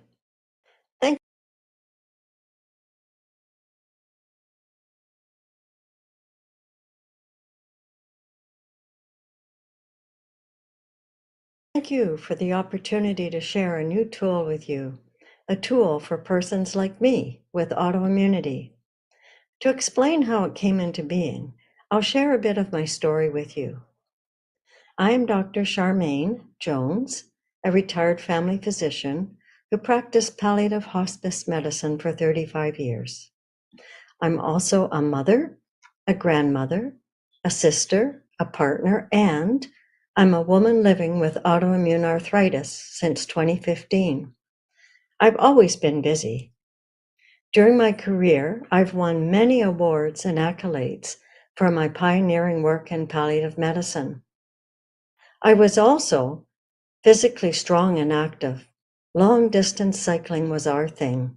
Cross Canada in 1994 and around the globe cycling in 54 countries in the year 2000. I felt robust and well until 2015.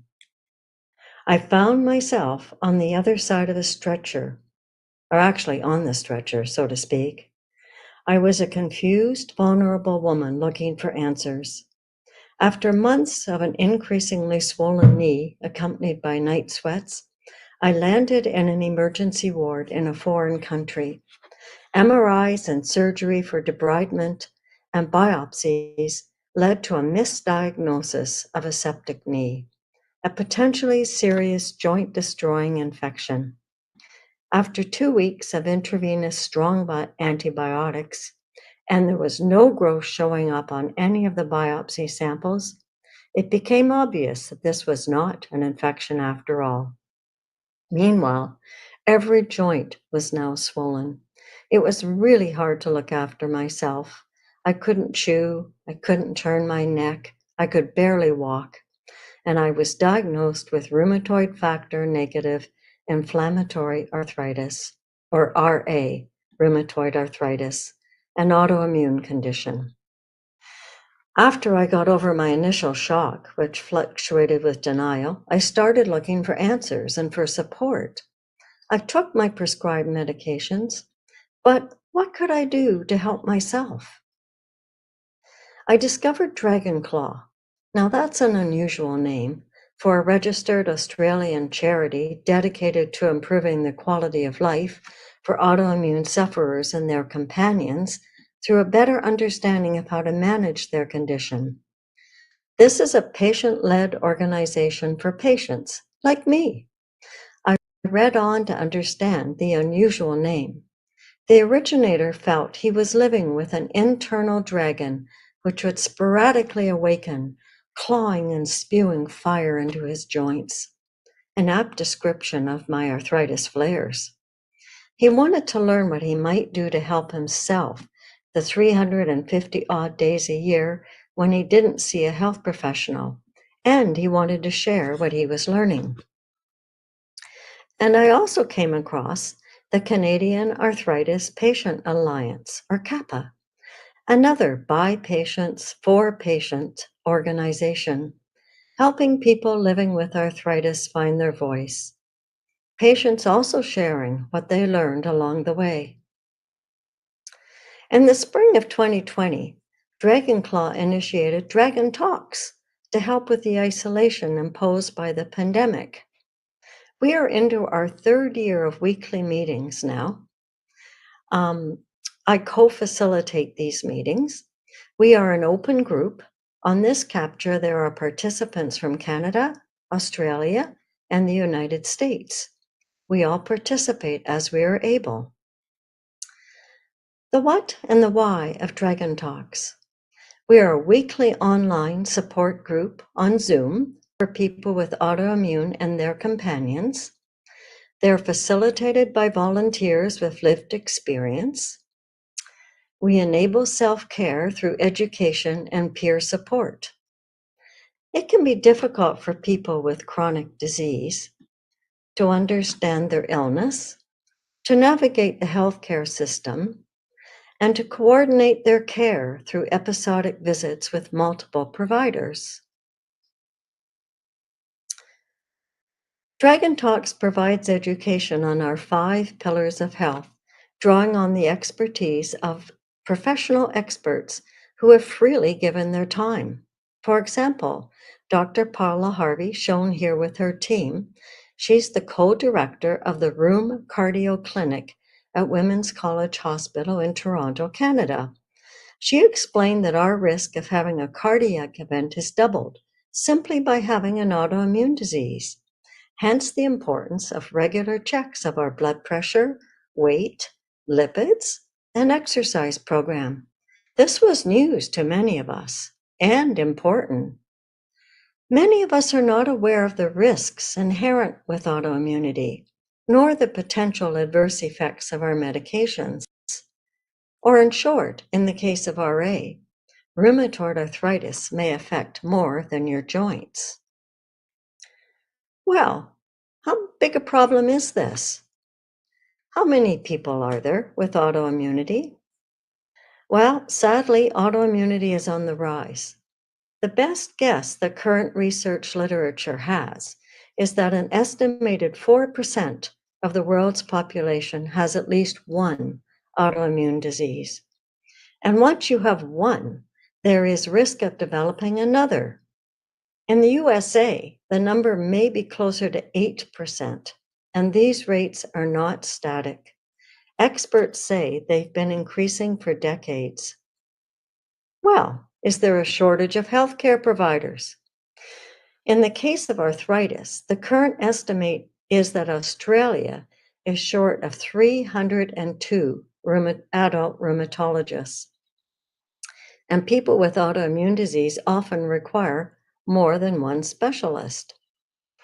And the map here of Canada shows the number of adult rheumatologists needed in each province and territory to meet an international standard. And I suspect we are all too aware of the shortage of primary care providers. In Canada, 4.6 million people do not have a regular primary care provider. Another recent article suggests that it's actually 7 million Canadians that are missing a regular primary care provider. And often there is, or we feel there is, a time crunch in our appointments. So this can put us, the patient, in a very vulnerable position. So this is what led us to wonder if we might provide a tool to help us become active partners in our care, to help monitor our overall health, to help coordinate our care between multiple providers. After all, patient engagement is a necessity for optimal health. So, working with patients from both organizations, Dragonclaw and CAPA, Know Your Numbers was born. This is a tool for patients, for us, a tool to explain simply in layman's terms what the tests measure and to help us keep track. This tool would help with sharing information between our healthcare providers. We would have a record of dates of our last DEXA scan or eye exam, etc. Here's the first page of Know Your Numbers. This is a list of and simple explanation of commonly monitored blood work. For example, you've probably heard of a CBC. Now, what is that? It's a complete blood count. The hemoglobin are the red blood cells that carry the oxygen around your body. The WBC are white blood cells. Those are infection fighters. And platelets, clotting agents. Or another common one when you have an autoimmune condition is your CRP or ESR. What's that? Well, CRP stands for C-reactive protein, and ESR stands for erythrocyte sedimentation rate. Now, those help measure the inflammation in our body. In some autoimmune diseases, these are a very good way to measure if our inflammation is truly under good control. So you'll go on, and there's the list of other blood work components that are commonly followed when you have an autoimmune condition. But the next page measures other screening tests besides blood work that are important. For example, blood pressure. Now, blood pressure, along with a lot of these other investigations, can pick up silent progression that will not bother you until quite far along. So blood pressure can rise with autoimmune conditions and with some of our autoimmune medications. You probably wouldn't have any symptoms, but over time, high blood pressure will alter and change some of your organs. And it's important to control your blood pressure. There's bone mineral density, also known as DEXA scans. Some of our medications or our autoimmune disease or inactivity will increase bone loss. And again, you will not have any symptoms until you have a fracture. So these are very important to monitor. Same with your eye exams. You don't want to wait until you have severe damage in your eyes. You want to keep a check on that. Lots of autoimmune diseases will affect parts of our eyes. So there's the rest of that list for you. And the next page is a checklist. And I would suggest that you print this off and date it at the top. And this way you can keep track of when you had the tests and you put down the result. And over time, you will able to perhaps make a chart and see if there are trends that you need to be aware of in some of your results. So this is the new tool developed by patients for patients, an aid for us to be active participants in our healthcare and to improve collaboration between our multiple healthcare providers. Now, interestingly, we have some early feedback from a group of users. We've heard that when they use the tool, it has actually changed the doctor-patient relationship towards a richer shared decision-making model. Well, this is an unexpected outcome, but it sure is a welcome one. So if you're a healthcare provider, please share this with your patients. If you belong to a patient group, please share this with your other members. Let's do what we can together to improve our health. So here are the contact websites and emails for our organizations. The tool is found on the website, easy to access, download, and print off. We would welcome feedback, and also we would welcome other suggestions you might have for improving our healthcare. Membership in our organizations is free, and we certainly welcome new members. If you're interested in Dragon Talks, please send along an email to info@dragonclaw.net. Together, we can be strong. Thank you for your time.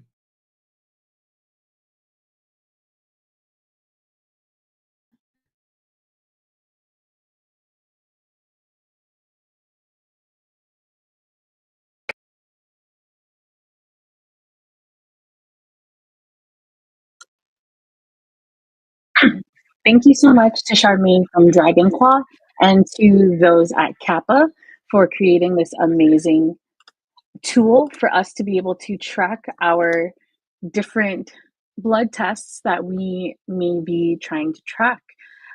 For a lot of us, blood work can be very important. For a lot of us, blood work may not even show up to see, basically to show what we are experiencing. So this is a very good tool in order for us to be able to track what we need to and be able to have that data readily available for the physicians that are trying to help us. And so I just wanted to shout out to Dragon Claw. We at AiArthritis do not have support groups, so we do like to elevate those who do have support groups.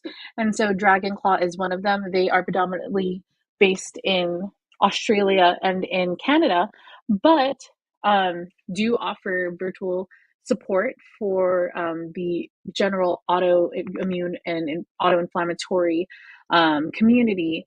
They actually have a lupus series that is going to be going live this month as well. So I put the information for them into the chat.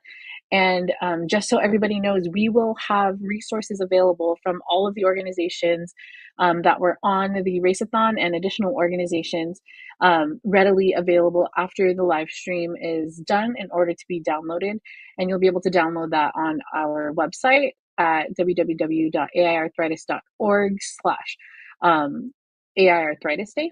And so we will be having the download link there for you to download all of the resources from today. And we will, I'm very excited to share that with all of you because it's such amazing resources.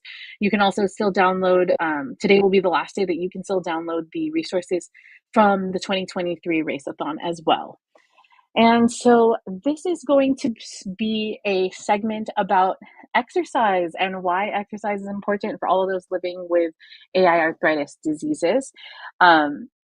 Basically showing what the exercises are, how to do them, etc.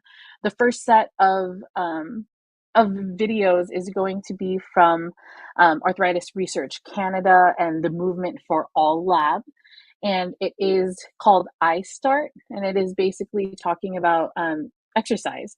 And one of our community awareness leads or community awareness staff members, Eileen Davidson, is featured in these videos. So excited to show that. Afterwards, we will have an exercise video about grounding yourself and relaxing and getting ready for bed, and how stretching and things like that can be good for you while getting ready for bed. But that segment will actually be in Spanish. And so I am going to put the translation into the chat. I created basically like a document where you can see what the subtitles are that are in English. So there's going to be the first few videos is going to be in English from Arthritis Research Canada and the Movement for All Lab. And the second segment, or the second section of the segment, is going to be in Spanish. And that is from FUNARP, and they are a foundation in Panama that deals with rheumatoid arthritis and other similar diseases. And yes, so I am excited to continue on with the rest of the segments. Let me make sure that there is nothing in the chat here to go over. All right, let's get ready to go show this video. Or several videos, actually, so stay tuned.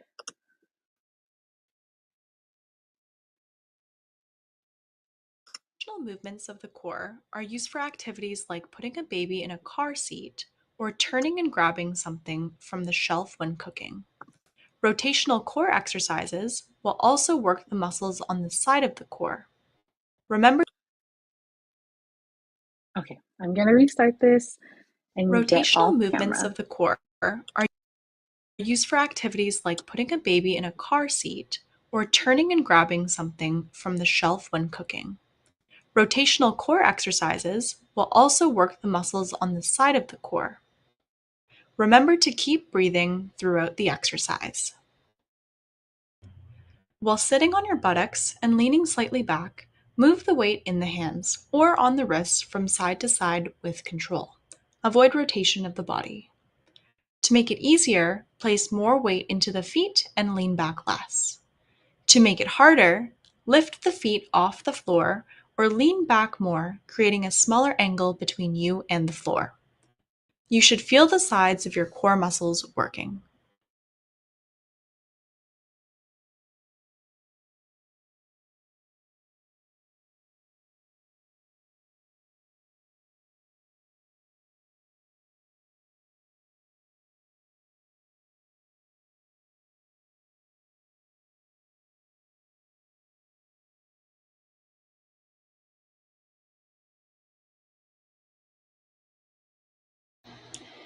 Stand or sit perpendicular to the anchor, which is a pulley or resistance band that's tied around the door handle.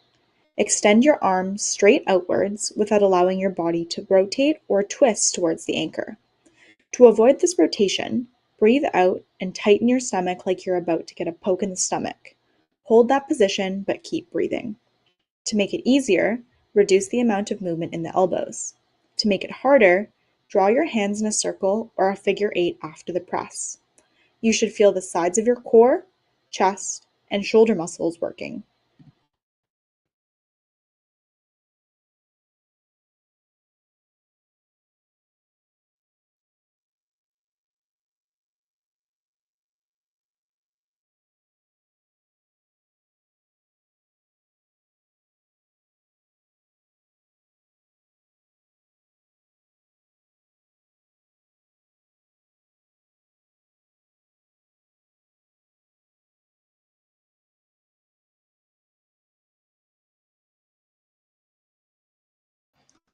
Start with your arms straight and high with hands together to one side. Pull the resistance band down and across your body towards the opposite hip. Think about pulling one side of your ribs to the opposite hip as you pull the resistance band down diagonally. To make it easier, bend your elbows and start the movement from a lower position. To make it harder, add a gentle twist of the abdomen that follows the direction of your arm. For example, that would be facing towards the anchor and then twisting towards your opposite hip. You should feel the sides of your core, chest, and shoulder muscles working.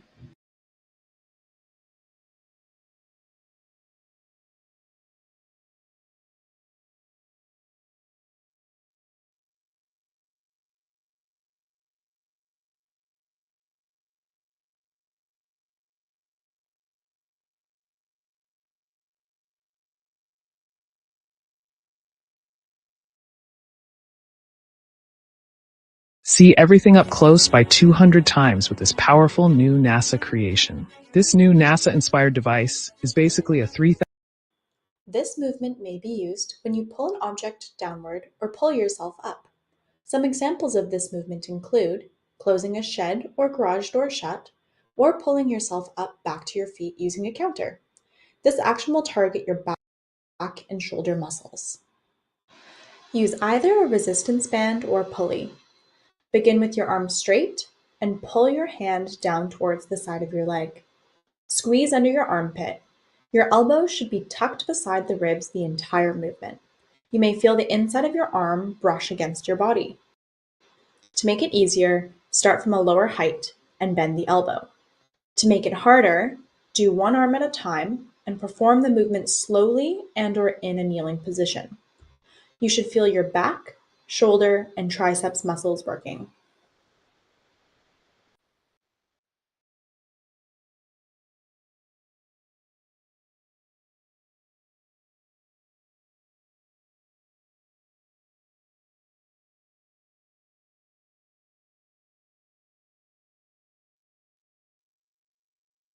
Lean back slightly and pull the bar down towards your chest. Squeeze the shoulders down and back and keep the head in line with shoulders with the neck long. On the pull downwards, pull the elbows towards the rib cage and sides. To make it easier, use a narrower grip and decrease the amount of movement. To make it harder, widen the grip and hold the end position for 2 to 3 seconds before slowly letting the bar raise up. You should feel your back and bicep muscles working.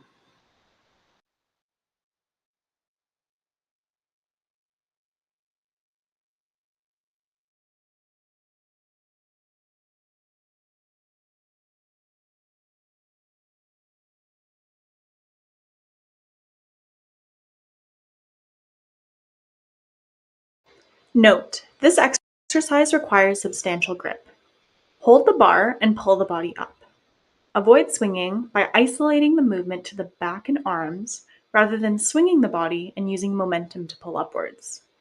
To make it easier, use a pull-up assist band at your knees or feet and/or step up to the pull-up position, slowly lowering yourself down. To make it harder, grip with your hands facing away from you, which would be a pull-up, rather than towards you, which would be a chin-up. You should feel your core, back, and biceps muscles working.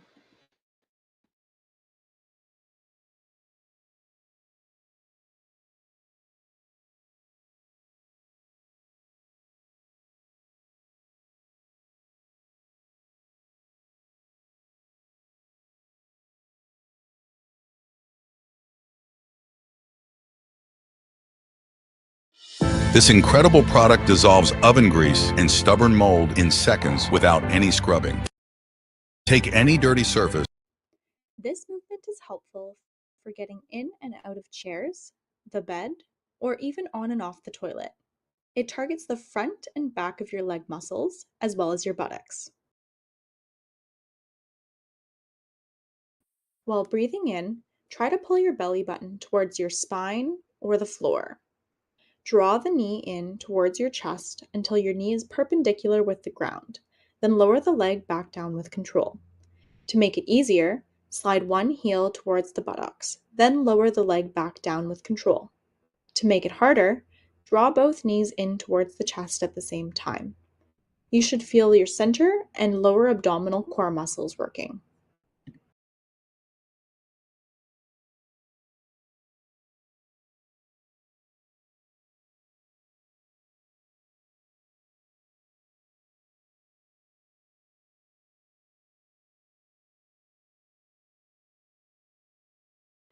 While breathing in, try to pull your belly button down towards your spine or the floor. Raise your arms and bend the legs perpendicular to the floor. Lift your head off the ground to look at the belly. Be sure to keep your low back pressed against the floor. Coordinate the opposite arm and leg.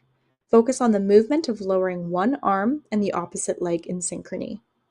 To make it easier, eliminate the arms and just complete the single leg lowers or keep the neck supported with the pillow. To make it harder, lower both legs and arms at the same time. You should feel your central and lower abdominal core muscles working.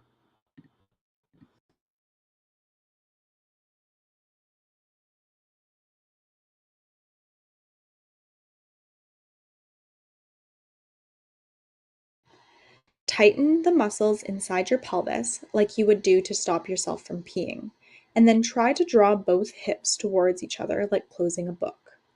While on your hands and knees, turn on your core to maintain a neutral spine position. If a dowel were to be placed from your head to your tail, it would sit flat against your tailbone, upper back, and head. Keep your hips and shoulders level as you extend the opposite arm and leg out as far and straight as possible. If you have pain in your knees or wrists, you may need to avoid this weight-bearing exercise on the joints. To make it easier, eliminate the arms and just complete the single leg extensions. If experiencing pain in the wrist of the supporting arm, curl the hands into a fist or hold a small rolled towel in the hand. To make it harder, draw the opposite knee and elbow in towards one another before switching sides. You should feel your core, shoulders, and buttocks muscles working. If you're a web designer, here are 4 Wix Studio features you gotta know. This movement is helpful in activity. The vertical push motion.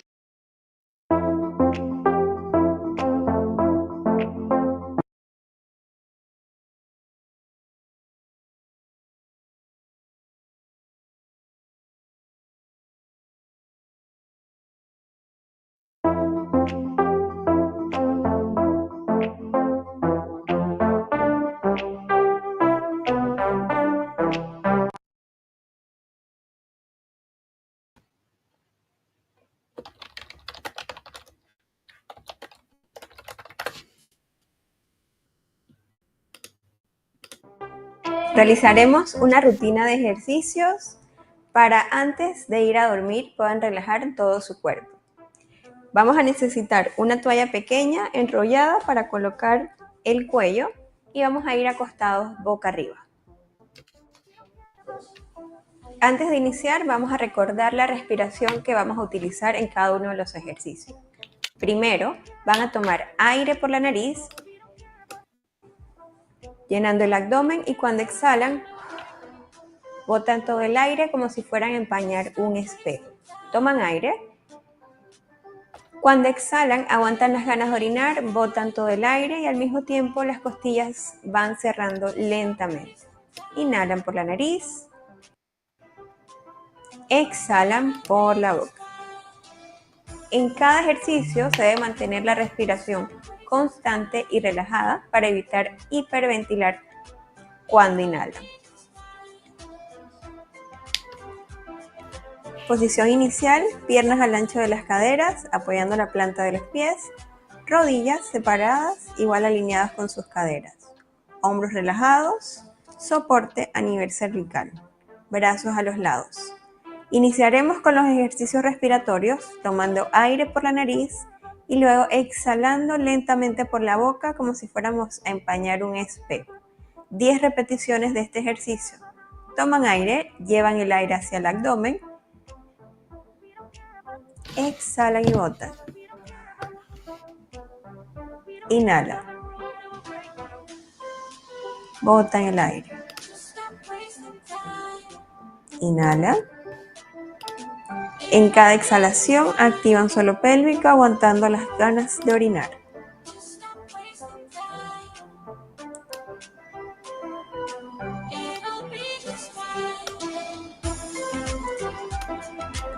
Cinco últimas.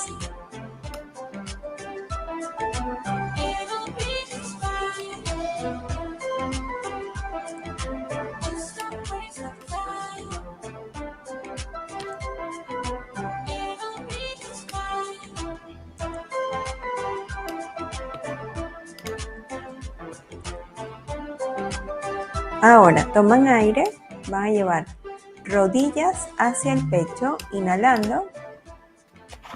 Y cuando exhalan, regresan las rodillas al centro, apoyando la planta de los pies. Toman aire, exhalan, llevan rodillas hacia el pecho para estirar la espalda. Mantienen unos segundos y regresan. Inhalan por la nariz. Exhalan, botan todo el aire. Presionan con sus manos las rodillas para estirar un poco más la espalda. Inhalan. Exhalan. Toman aire. Exhalan y mantienen presionadas las rodillas. Toman aire. Ahora cuando exhalan solo van a elevar la cabeza como si fueran a dirigir la frente hacia las rodillas. Inhalan abajo. Exhalan, presionan primero rodillas hacia el pecho y luego elevan la cabeza. Si existe tensión en el cuello, solamente hacen pequeño movimiento de flexión cervical.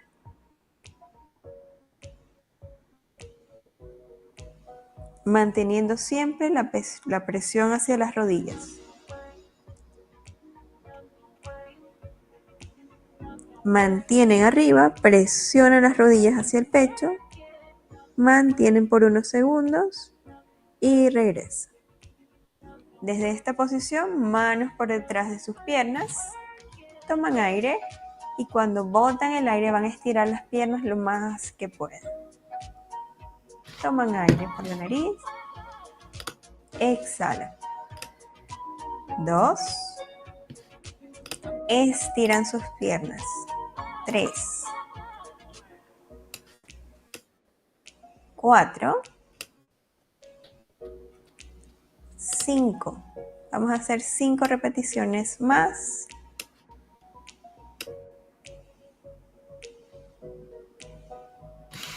Tomando el aire, exhalando.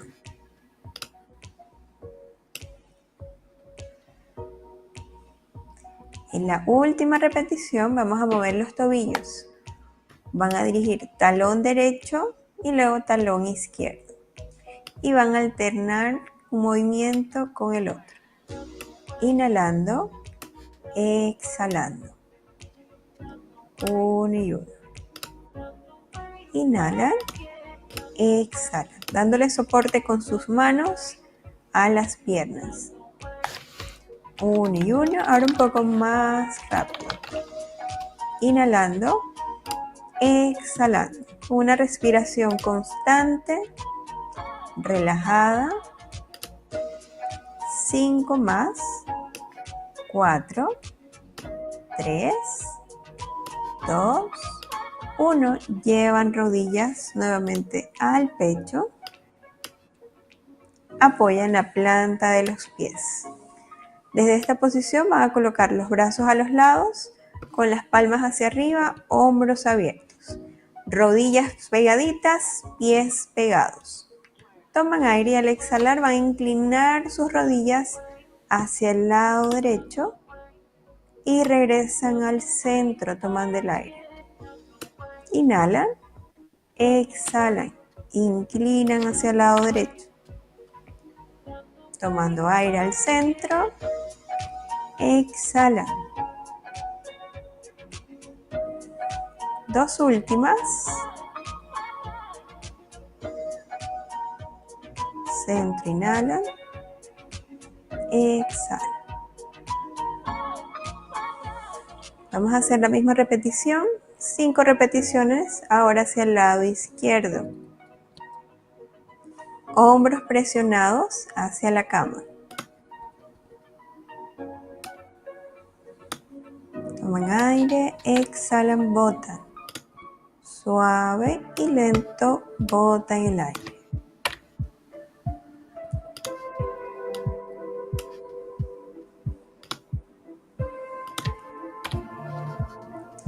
Regresan.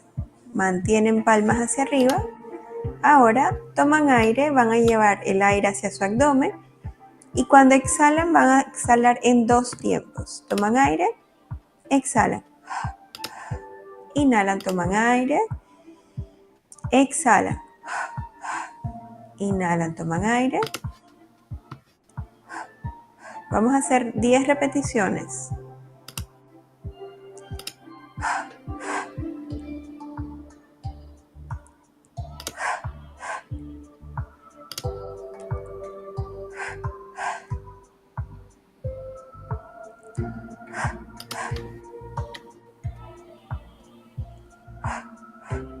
Toman aire despacio, botan, inhalan, exhalan, 1, 2, botando todo el aire por la boca.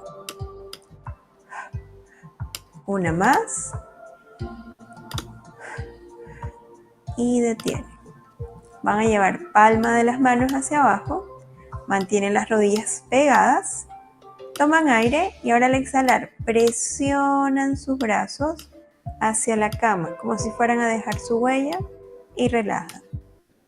Toman aire, exhalan, presionan los brazos. Toman aire, cuando exhalan presionan brazos. Sigue la respiración constante. La última, mantienen presionados sus brazos, hombros, codos y muñecas. Dedos también presionados. Relajan hombros, relajan brazos. Desde esta posición, con los pies unidos, solamente van a despegar las rodillas y regresan al centro tomando el aire. Botan, abren rodillas despacio. Toman aire, exhalan, botan el aire activando su abdominal y su suelo pélvico para que no exista una curvatura exagerada a nivel lumbar. Si permanece la molestia, pueden colocar las manos debajo de los glúteos para seguir realizando el ejercicio. Inhalan al centro, exhalan, separan rodillas. Centro, inhala. Exhala. Una repetición más. Van a colocar planta de los pies unidas y dejan caer las rodillas todo lo que puedan. Desde esta posición van a mover de un lado hacia el otro las caderas. Inhalan por la nariz. Exhalan. Bien, relajando la pelvis. Toman aire. Exhalan, botan el aire.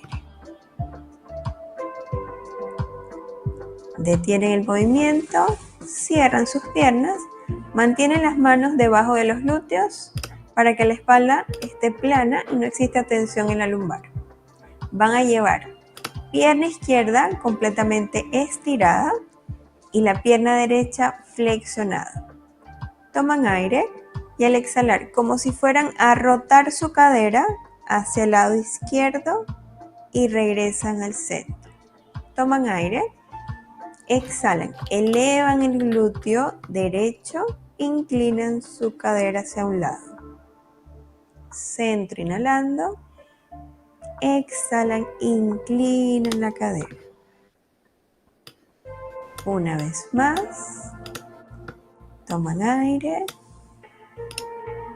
Exhalan. Regresan al centro, doblan la rodilla izquierda.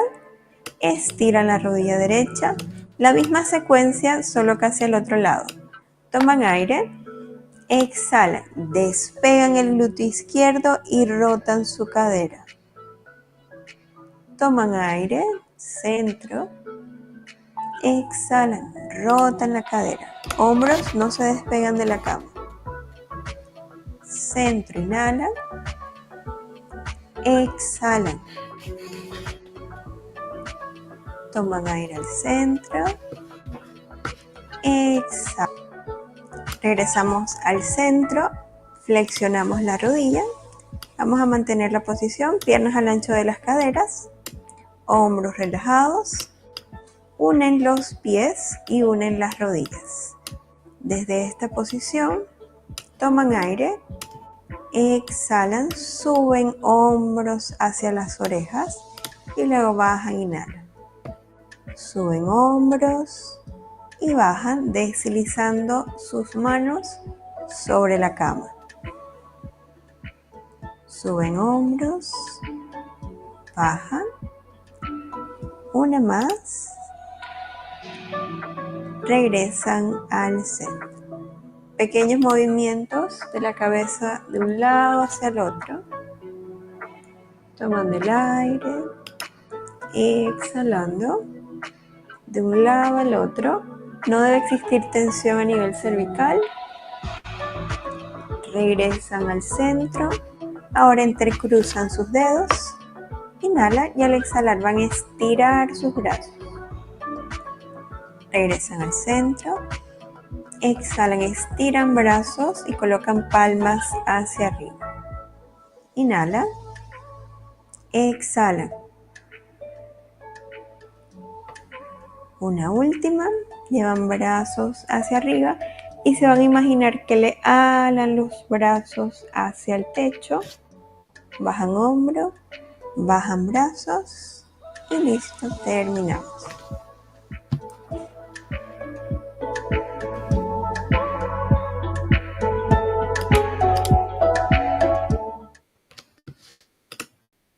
Hello, everybody, and welcome to this.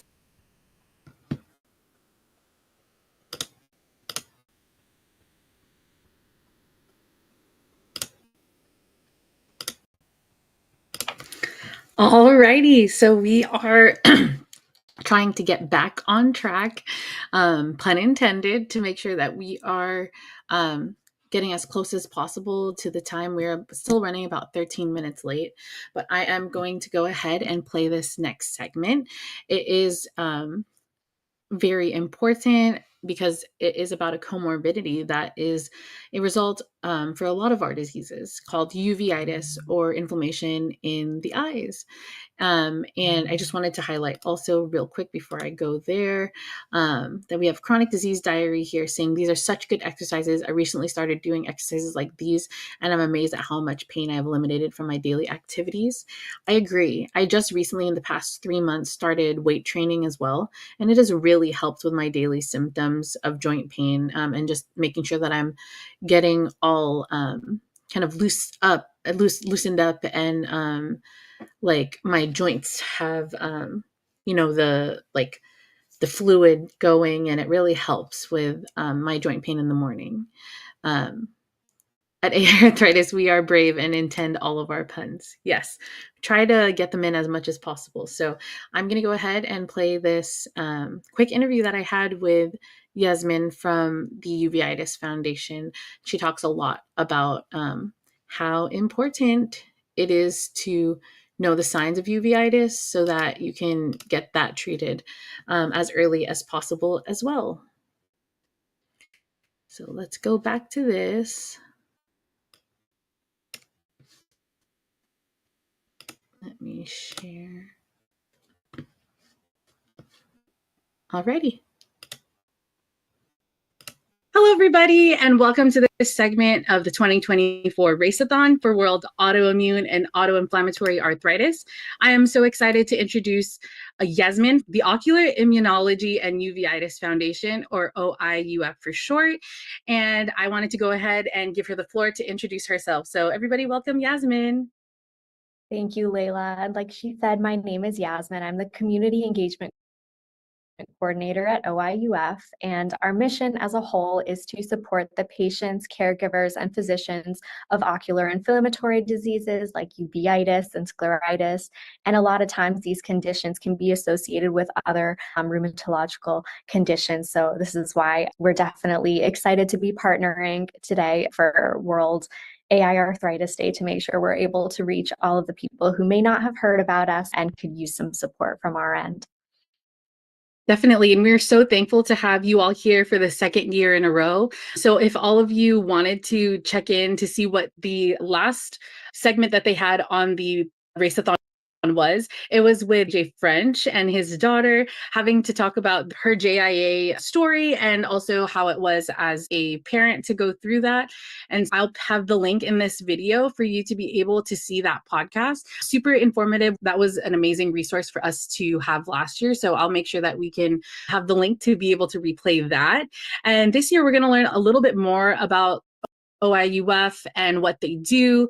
And I wanted to see if we can show everybody the link between AiArthritis diseases with the ocular immunology space so that we can see why you all are on this Race-a-Thon and what your resources can help our community with. So if you want to go ahead and maybe talk about how common uveitis is as like a comorbidity or a side effect of AiArthritis diseases. Of course. So uveitis in general, as a whole, is a rare condition. However, within the world, about 40% of cases are thought to be associated with other autoimmune conditions. And just off the top of my head, some of the most common conditions that we see as comorbidities of uveitis are things like rheumatoid arthritis, juvenile idiopathic arthritis, Sjogren's, psoriatic arthritis, and axial spondyloarthropathy. And yeah, essentially, uveitis is an autoimmune condition as well, just autoimmune and autoinflammatory arthritis conditions. And what happens is that the body is mistakenly triggering an autoimmune attack against the tissues of the eye, and this can affect any part of the eye, and the prevalence of what parts are affected and the severity and things like that can be dependent on the entire picture of the whole patient, whether there are any other autoimmune conditions underlying, any risk factors, any genetics, and things like that. Usually what would happen is if the underlying condition is not under control or not treated to the extent that it needs to be, then there's some room for the uveitis to develop. But even sometimes if even if the treatment plan is as effective as it can be, there can still be some development of this disease in their eyes and therefore causing uveitis. So that's the biggest thing, is that always keeping the underlying condition under control is the best way to prevent comorbidities.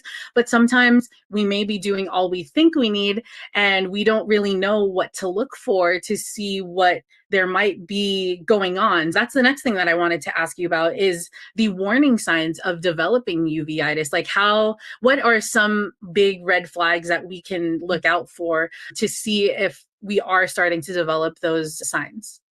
Absolutely. That's a wonderful question, because like I said, uveitis is very rare. And even when there are patients who are seeing rheumatologists regularly for systemic conditions, you might not always think of your eyes as being one of the things that can be affected.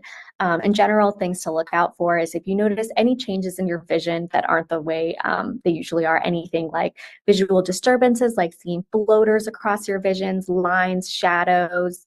It can also manifest in redness or pain that you can physically feel and see along the eye, and then a general sense of light sensitivity. And now these symptoms just showing up may not necessarily mean that there is anything wrong, of course, but if you already do know that you are predisposed to autoimmune symptoms and conditions, it's definitely a good idea that if you do notice anything like this, it's better safe than sorry to have that checked out as soon as you can to make sure you're getting that addressed as early as possible. And where would we get checked out for that? Is that like an ophthalmologist, an optometrist? Can they start to look for that, or would we ask our rheumatologist?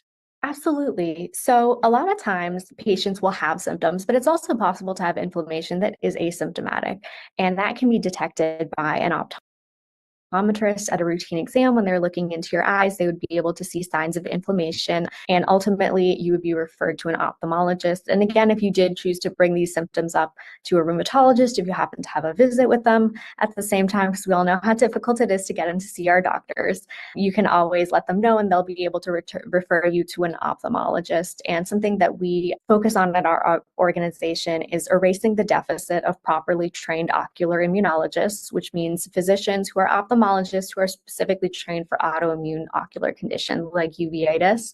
So you might end up seeing a regular ophthalmologist who might then refer you over to an ocular immunology specialist, and they'd be able to do a full workup to figure out what's going on.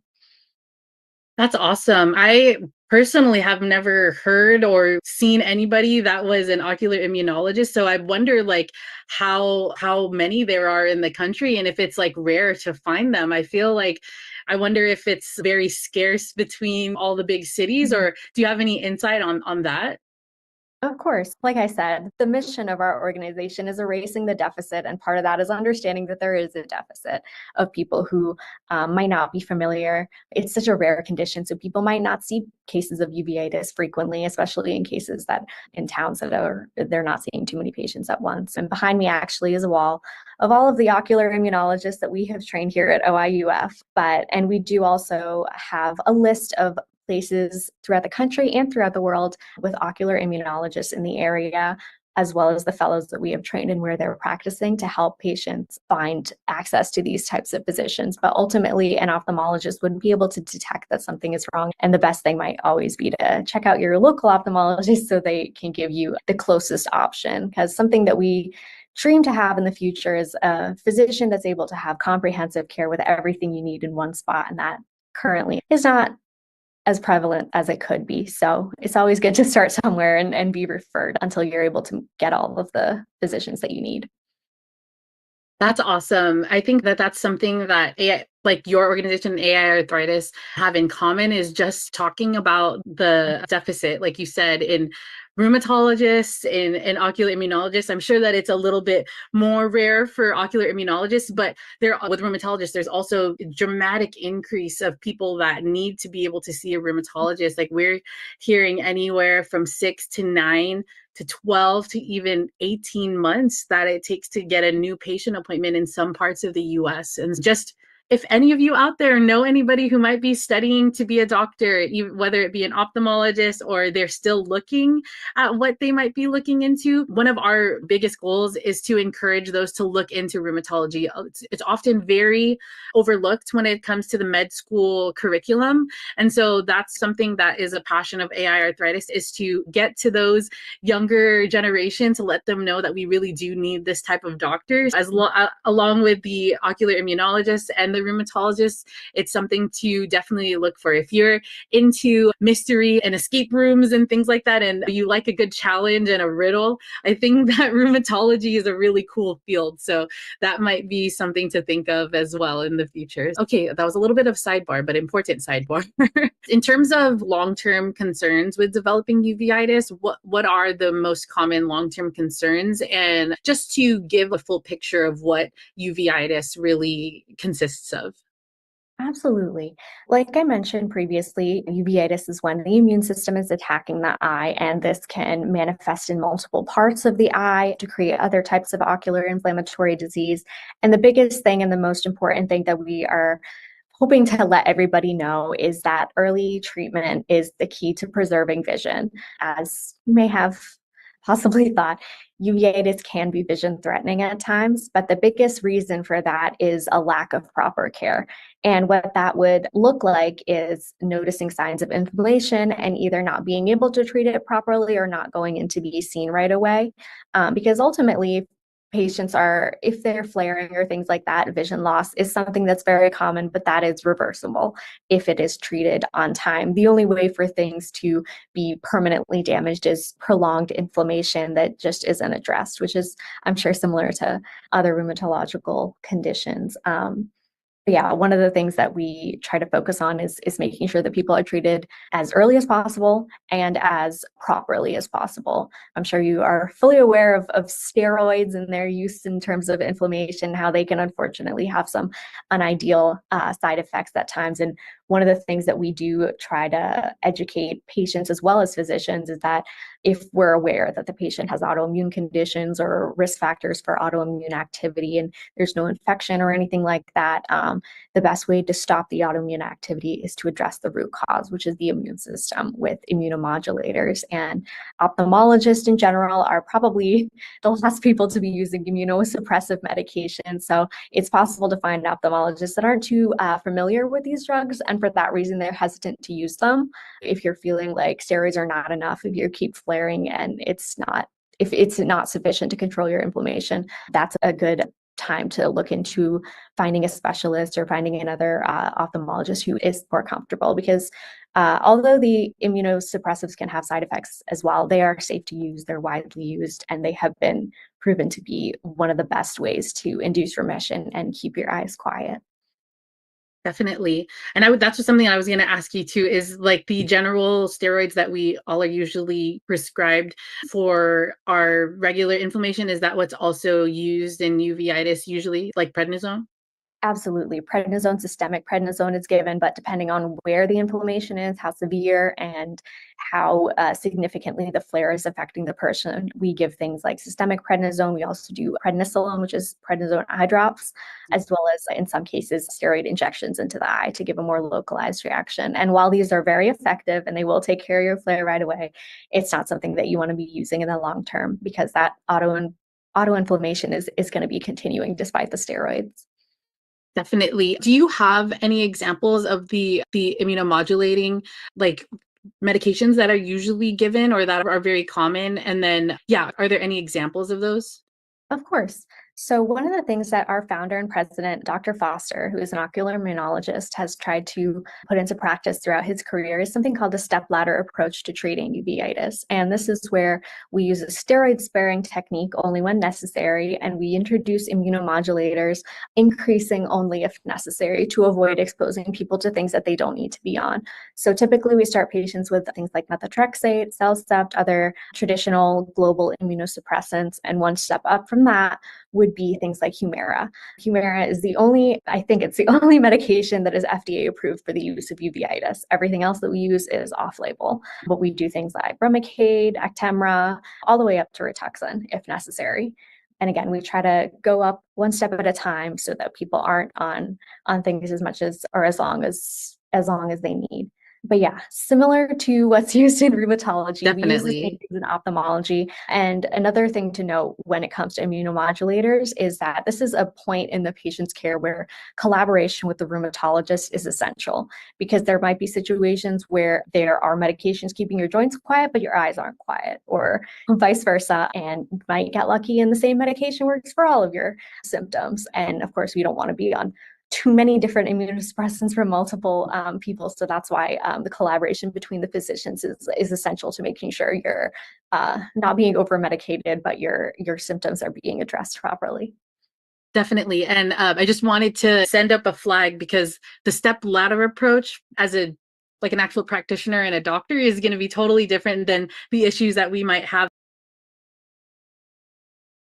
that a lot of people hear about in step therapy, which is more of on the insurance side. So this kind of step ladder approach is totally different than what we would usually hear from step therapy, because it's guided by the actual physician and by the doctor and not by the insurance company. So I just wanted to make sure that we separate those two, because that's a really big buzzword in our community, because step therapy is good, like you said, to make sure that we're going on the right medication and we're not taking too much. But in the other side of the world, or on the other side of this part of the world, step therapy can be bad, because we might know exactly what medication we need to be on, but we can't because of the insurance part. So, but that is amazing to see, how much of the intertwining of the rheumatology side is with the ocular side, and that really it just shows an example of how our diseases are so systemic that everything is just a branch off of each other, and we use all the same medications. And that's the big overarching idea behind AiArthritis, because we are an umbrella disease. We have an umbrella of diseases. It's to show all of the similarities of these different diagnoses so that we can get early detection, early diagnosis, and early treatment, so that all of these are connected. And so I think that was a really good way to show our mission as well, and why we partner with you all and try to make sure that we elevate each other, because it is so important to make sure that you have both sides, both the rheumatology side and the ophthalmology side, and the collaboration like you were talking about. And like we said, with all of our different collaborations that we are hoping to have this year as well, what services does OIUF offer for those in the AI arthritis community, and how can they get involved? Of course. So we have a website where you can access all of our resources. It's called uveitis.org, super simple. And like I mentioned at the beginning of this interview, we have resources for patients, caregivers, and physicians of ocular inflammatory disease. Something I would highlight is if you're a first-time patient hearing about just rheumatology in general or ocular inflammatory disease, we have some guides online that are extremely in-depth in explaining what is ocular inflammatory disease, what is inflammation in general, why are we using these medications, and just a breakdown of some terms that you might be hearing frequently at the doctors, and they might be a little too confusing to understand or to look up or something like that. And then beyond our guides, we have a lot of either virtual or in-person events and times where we like to gather the community together for support. We have events like our Crash Course Conference, where, again, physicians, caregivers, and patients can travel to wherever we're holding it there to learn more about this condition and how to treat it all at once. And we also have some virtual support groups both on Facebook and live on Zoom once a month.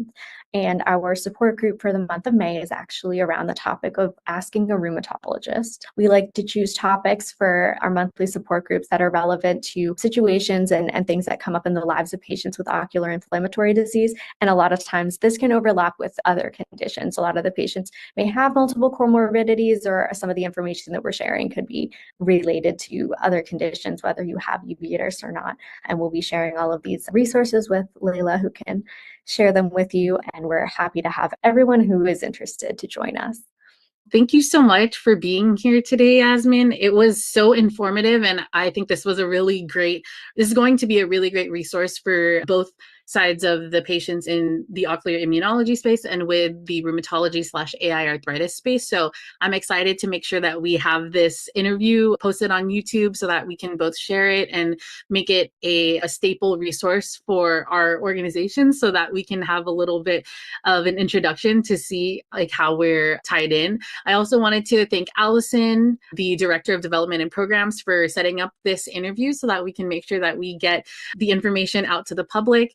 And I'm excited to be able to join in on your support group this month. And I hope that anybody else listening takes the time to register and go ahead, and we will put the link in the description below. It'll also be in our link tree if you want to take a look at that. Because AI Arthritis does not offer support groups, we love to make sure that we highlight and let everybody know about the organizations that do hold support groups. And a lot of them are our partner organizations and our organizations that we're friends with. Please do check in and look into their resources, their support groups. From what I've heard, that they're super informative and a really safe space to be in. I'm looking forward to being a part of it this month. And what's the date and time of that support group this month? Of course. So it's on May 23rd, virtually on Zoom at 7 p.m. Eastern Time. Alrighty, so it's going to be 4 days from when you are currently watching this at the Race-a-Thon. Make sure to check the link to register for that. And thank you again, Yasmin, for being here. Thank you very much for having me. We're hopeful that being able to share our resources will be able to reach some people who could use it. Awesome. Okay, thank you. Thank you.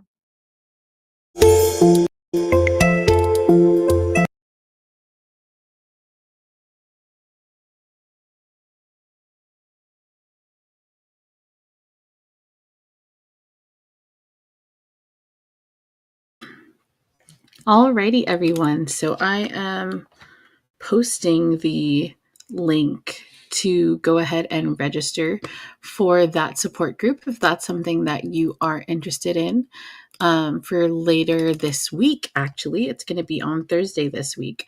So if there's it doesn't have to be specifically about uveitis. It's Ask a Rheumatologist. So if you have any questions for a rheumatologist in general, if you want a second opinion on something, things like that, it would be great for you to go ahead and sign up for that support group. So thank you to the Ocular Immunology Uveitis Foundation for being on the Race-a-Thon. And so we are moving on to our next segment, and I am so excited to go ahead and show some of our RheumyRounds talk show clips.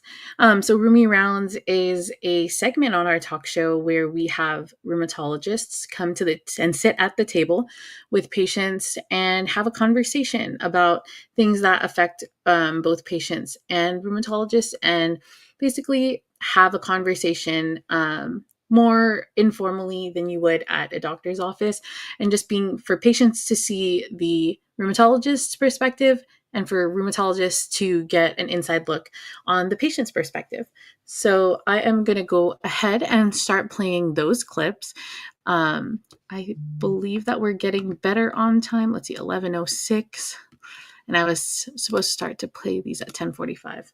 Okay, so I will go ahead and start playing these. And yeah, if you have any comments, questions, or anything, please feel free to put it in the chat. I am here at the chat answering any questions that you may have. So please let me know and I will be happy to share. Alrighty, gonna go ahead and click this again.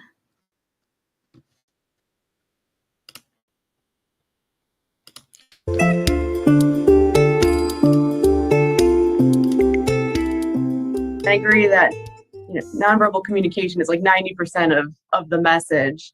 My one reservation is that sometimes there isn't an autoimmune condition. Yeah, and there are a lot of other mental health conditions that can cause very similar symptoms. And so when we offer our opinion, many times, not always, but sometimes patients are very disappointed with that. And I can package it as empathically as possible, But like you said, Tiffany, like they're coming in and they want the diagnosis that they know has a treatment for it that's easy, right? Yeah. Like I have rheumatoid arthritis. You're going to give me something and it's going to turn this around in a couple of weeks or months. And that's not always the case. And so from the physician perspective, it helps when patients are open to the message, especially if we're the fifth rheumatologist and we're saying the same thing. That's a good point. Like, good point. So, because we're not there to crush your hopes or ruin your dreams, we're there to partner with you and offer you our opinion and our interpretation of the art appreciation data, right? And it's hard for us too to sometimes have these conversations because we want there to be all tied up in a nice little bow, a diagnosis and a simple, straightforward treatment, but that's not reality. That's not the life in which we live. And so I think that's an important part of this conversation as well, not just, the physician being empathic and receiving and listening, but that goes both ways. Patients need to also be receptive and hear what it is that we're trying to say, rather than kind of interpreting it in a different way. That's a really, really great point, actually. And I'm glad that that's exactly the beauty of the show, RheumyRounds, and why we do this, because who's going to talk about this in an actual doctor setting? And right. I feel like that makes a lot of sense. And as a patient organization, we do get a lot of patients that come in and feel very disappointed. And I think that's also why many of us, when we finally get a diagnosis, we feel relieved. There's this sense of almost happiness.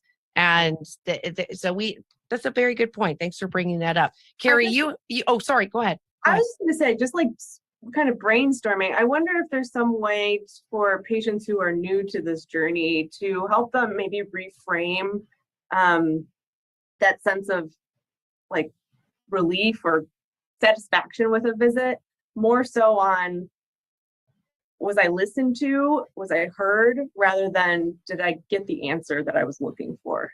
Because sometimes, Kerry's a great example. It took 8 years to figure out the right answers, and it can take a lot of time. And if that's the end goal, it can maybe be dissatisfying, as opposed to, have I found a partner that will at least walk on this journey with me? Yeah, and I think, so two things that I think to kind of pinpoint, to piggyback on that. One word that I heard you say a few times is that you're partnering with your patients.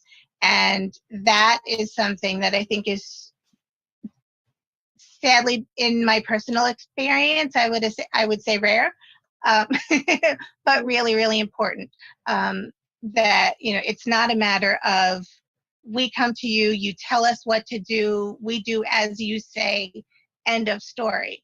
But it's a matter of, we're going to talk this out and we're going to try and do the best we can to figure out what might be causing any of the things, what we're looking for out of this visit, and what is our best path forward. And, I think that's really important. And like you said, there, the other thing I wanted to kind of point out is, you said, we all kind of know that this isn't always an easy, and there's not always an answer. It might not be an autoimmune disease. It might not be, something that we can look at and say, here, X, Y, Z. And while that is what we're looking for, obviously, is an answer and a solution, when that's not there, it's coming back to that inflection and that communication. It's, if I come in and I say, look, I'm sure I have rheumatoid arthritis, this is the treatment I should have, here's why I think so, and you just say no, that, then we're going to have, a problem. I'm going to come away from that feeling very negatively about that experience. But if you explain what it is you're seeing, what it is that you would be looking for that would lead you down that direction, it's really just, the more information that you could offer, in both in terms of what you're seeing and in terms of what you're not seeing, that helps us to say, okay, where do we go? Where does that leave us, and what do we do next? And if I could just add in that one other point, I think is so important, is that what do I do next, or where do we go from here? Because one issue I've had with a lot of doctors, and sadly I know a lot of other people who have as well, is we come into the doctor and we say, I have XYZ symptoms, and they say, oh, okay, so we will do ABC tests, and then they call us up and they say, great news, A, B, and C were all negative. You don't have that. Have a nice day. And then we're stuck. Because, okay, it might be good to know that we don't have those particular conditions. Those might have been scary, and it might be, a relief to know it's not that. But we're not done. We're still sitting here with those same issues that we came in with. And if the doctor is done and thinks that's the end of the conversation, it just kind of leaves us hanging. And so having that, here's why, and here's what we can think about now, here's what we can look at now, here's some other things that we can kind of monitor for. Did you want to respond to that, Lisa? Yeah, I didn't know if I saw you writing. I didn't know if there was another question coming. I think that's a great point, and I think I'm probably guilty of that myself sometimes, because in our mind, like we're always worried about ruling out or making sure that it's not either a complication of an autoimmune or autoinflammatory condition from medication, something new. And then when all that comes up negative, then what do we do? And usually then it gets to the point of we don't know the answer. I don't know why you have it. Good news, all the scary stuff was negative and it wasn't that. And so I think also that probably, and this is an excuse and not a good reason, but it probably also just comes from trying to be efficient and lack of time, closing the loop and circling back. And so if that ever, I try, when in those situations, when I give the results, I try to say, are you still having whatever symptom it was? Or give advice like, what I worked up was negative. I recommend you follow up with your primary care physician because I don't think this is related to your autoimmune disease. But if that doesn't happen, I really do hope that my patients reach out and are like, okay, Dr. Zicker, hey, remember what are we going to do next? Because it may have been just that I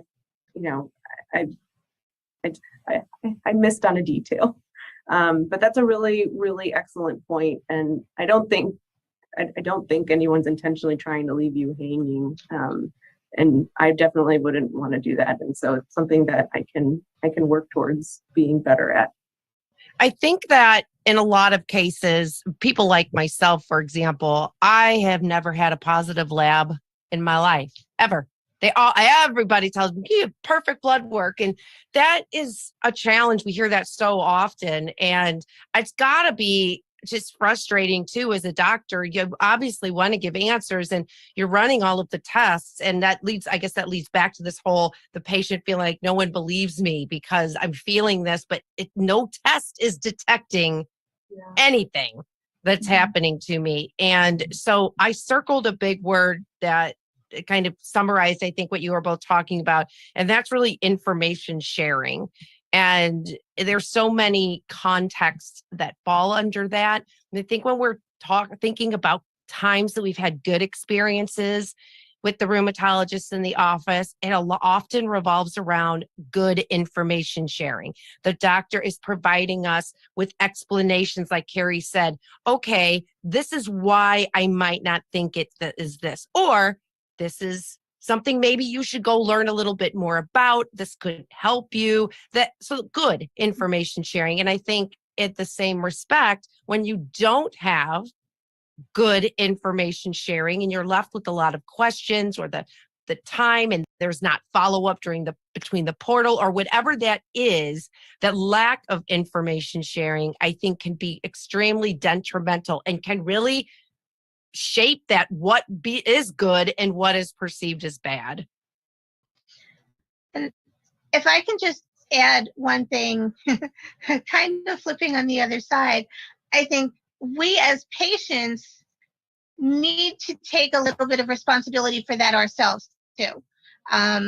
Just as an example, my mom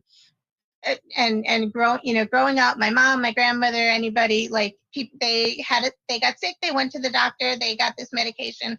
That's all there was to it.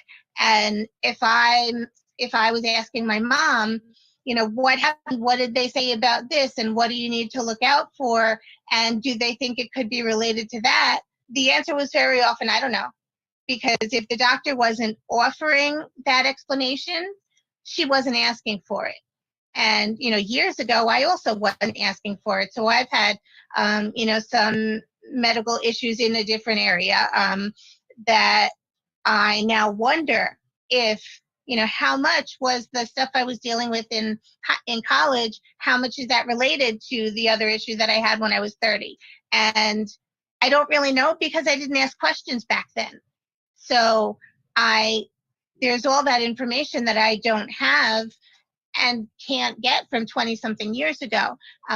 But, it's because I didn't think to ask. I didn't realize how important it was for me to ask questions, for me to try and find out and learn all I could about whatever it was that I was dealing with in my body. And so I think absolutely we want our doctors to offer as much information as they can. But I think we also need to take it upon ourselves to make sure we ask the questions that are weighing on our minds. If they say, here, I want you to take this medication, ask about it. What is it going to do for me? What is it going to do to me? What side effects should I look out for?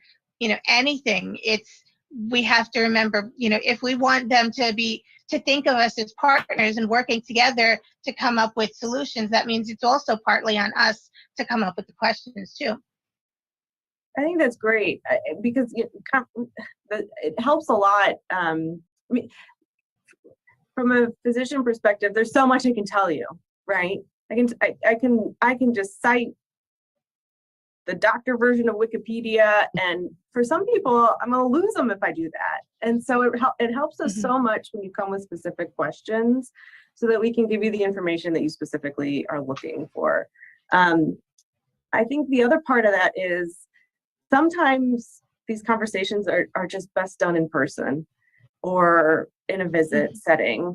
And so oftentimes when I have patients that have lots of questions, that's what I do. I'm like, let's schedule an appointment so that we can talk about all of this, because then you have my undivided attention, and it's so much easier to check for understanding and like do the back and forth with clarifying questions and all that in person or over the phone than it is in a portal or trying to write it all out. And it gets complicated. And so that's the other thing that my practice is, and that I hope that my patients have actually like started to adopt. They're just like, I made an appointment because I have all these questions. Like, yes, perfect.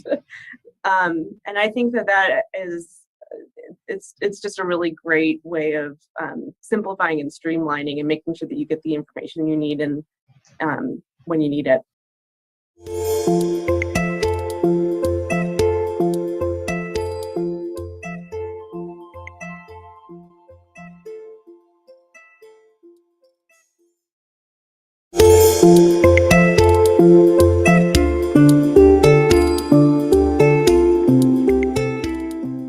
The condensed version of my sort of story leading up to that is I was experiencing a myriad of symptoms that just never seemed to make sense. I was getting dizzy, I was having joint pain, I was having muscle aches, all kinds of things, starting back in 2007. And the beginning of 2008, I decided, okay, something is wrong here. I need to see a doctor. I need to find out what's going on. And I spent 4 years going from doctor to doctor to doctor with them completely dismissing me because although I said, a laundry list of symptoms, they said I looked fine. and the tests that they ran didn't really show much. And they just kind of left it at that, and I was just stuck. And then after that, I developed some new symptoms that were actually more visible, some joint swelling and rashes that, they could no longer tell me, hey, this is just in your head, maybe you're just depressed. I think that's one of the things so many of us have heard so often. And it seems to be what doctors will say, what many doctors, I don't want to say all of them, but what many doctors have said when they don't see an answer or they don't see an easy answer, they just tell us that there's nothing wrong. And when I finally had these new symptoms that, were clearly not in my head, depression does not make your ankles swell up so that you can't put your shoes on. I finally had somebody who said, okay, yes, something is wrong. And then I spent another 4 years of rotating diagnoses. Maybe it's lupus. No, I don't think it is. Maybe it's RA. No, I don't think it is. And we went through so many different diagnoses. And then we came up with sarcoidosis. And again, this is a rare disease. It's not something I would expect people to find right off the bat. But then because it's a rare disease that can affect so many different organs and systems throughout the body, it really needed to be addressed or examined kind of top to bottom. But most of the doctors that I had were not familiar with sarcoidosis. And as a result, if there was a new symptom that I said, I have this problem, they said, oh, well, it's probably the sarcoidosis. Or if I said, I have, do you think this might be, they said, no, I don't think it is. And they'd kind of just brush it off without any further examination, because they didn't understand what sarcoidosis was. So they also didn't understand what was and what wasn't. And that's where I, had a lot of trouble getting answers. And this rheumatologist who I see now, she understands sarcoidosis, and she's able to see which things fall under that category, which things fall under other autoimmune arthritis categories, which things fall under a different specialist purview. And so I really have that well-rounded approach, which I really, really needed. And so many of us do. Got it. All right. I'm going to turn it over here to Lisa in a minute to comment on this, because we want to hear a little bit about your experience. We know that there are a lot of times, I'm sure, where people come in and they're not ticking all the boxes. And for us as patients, there often will feel dismissed or not heard. And I know, Lisa, you and I talked about several articles that have come out recently in the last year. I know there was one that was highlighted quite often at EULAR 2022 conference that was on this idea of being dismissed and what that does to break down, or a breakdown of communication and trust, and how that can even impact healthcare. So I just thought it would be a good opportunity just to weigh in on, that's got to happen to you, right? As a doctor, people come in, they're not ticking the boxes, their labs look great, but what do we do? How do you handle that as a rheumatologist? Yeah, so I think the first thing is that I explain that rheumatology is like art appreciation. And so, because for our diseases, there's very rarely is there one test that is going to definitively say, yes, this is what you have. As opposed to other medical conditions, like hyperlipidemia, your cholesterol is either high or it's not, or diabetes, your sugar is either high or it's not. And we really don't have things like that in rheumatology. Instead, it's very much a clinical specialty where we listen to patients, we hear their symptoms, and then it's up to the doctor to interpret the labs and the diagnostic studies in the context of those symptoms. And because of that, it is imperfect. There's a couple of themes that I'd like to capitalize on that Kerry just shared. Yes. And the first is this concept of non-specific symptoms and then being told, oh, you're depressed. It's all in your head kind of thing. So autoimmune conditions, they develop over time. And we know that some people, they get all the symptoms all at once. And it's very obvious, like you come in with the rash and the joint pain and all the other things, like boom, we can diagnose that because you fit kind of what we call an illness script. You fit the description of what a condition looks like, which is what we're trying to do as rheumatologists, match patient symptoms to what these conditions sound like and look like in real life. But for those patients who don't have that boom, all of a sudden, everything all at once, and instead they kind of have this gradual progression of accruing non-specific symptoms over time, it can be really challenging because there are many, many people in the world that have similar symptoms that don't have an autoimmune disease. And we don't want to misdiagnose somebody and put them on medications that can cause a lot of harm, especially nowadays in a pandemic. And more so, as I'm sure everybody listening to this podcast is familiar with, our immunosuppression doesn't really help fatigue all that much, and it doesn't really help the non-specific symptoms all that much. It's very frustrating. So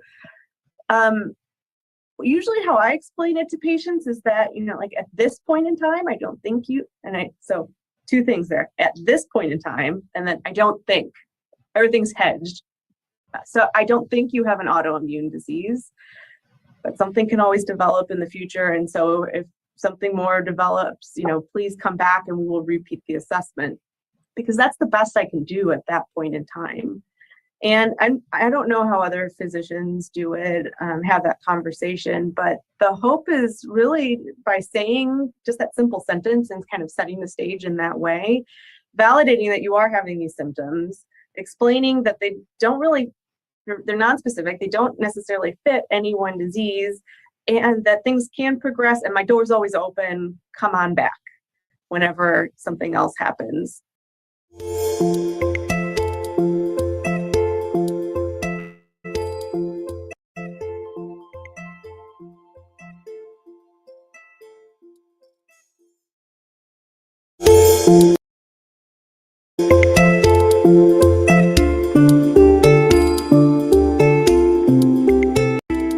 When I got diagnosed, it took forever to get a diagnosis. Finally, I was heard. So the first doctor told me the words that I'll never forget: I'm going to wait and watch you get worse. And I have heard people say that recently. And I've actually heard that in conferences.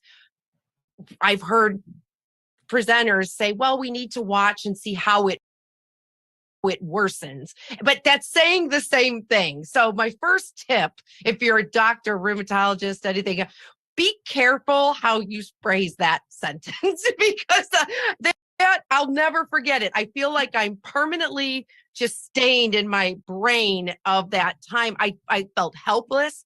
I felt like, oh my gosh, you mean this is going to get worse?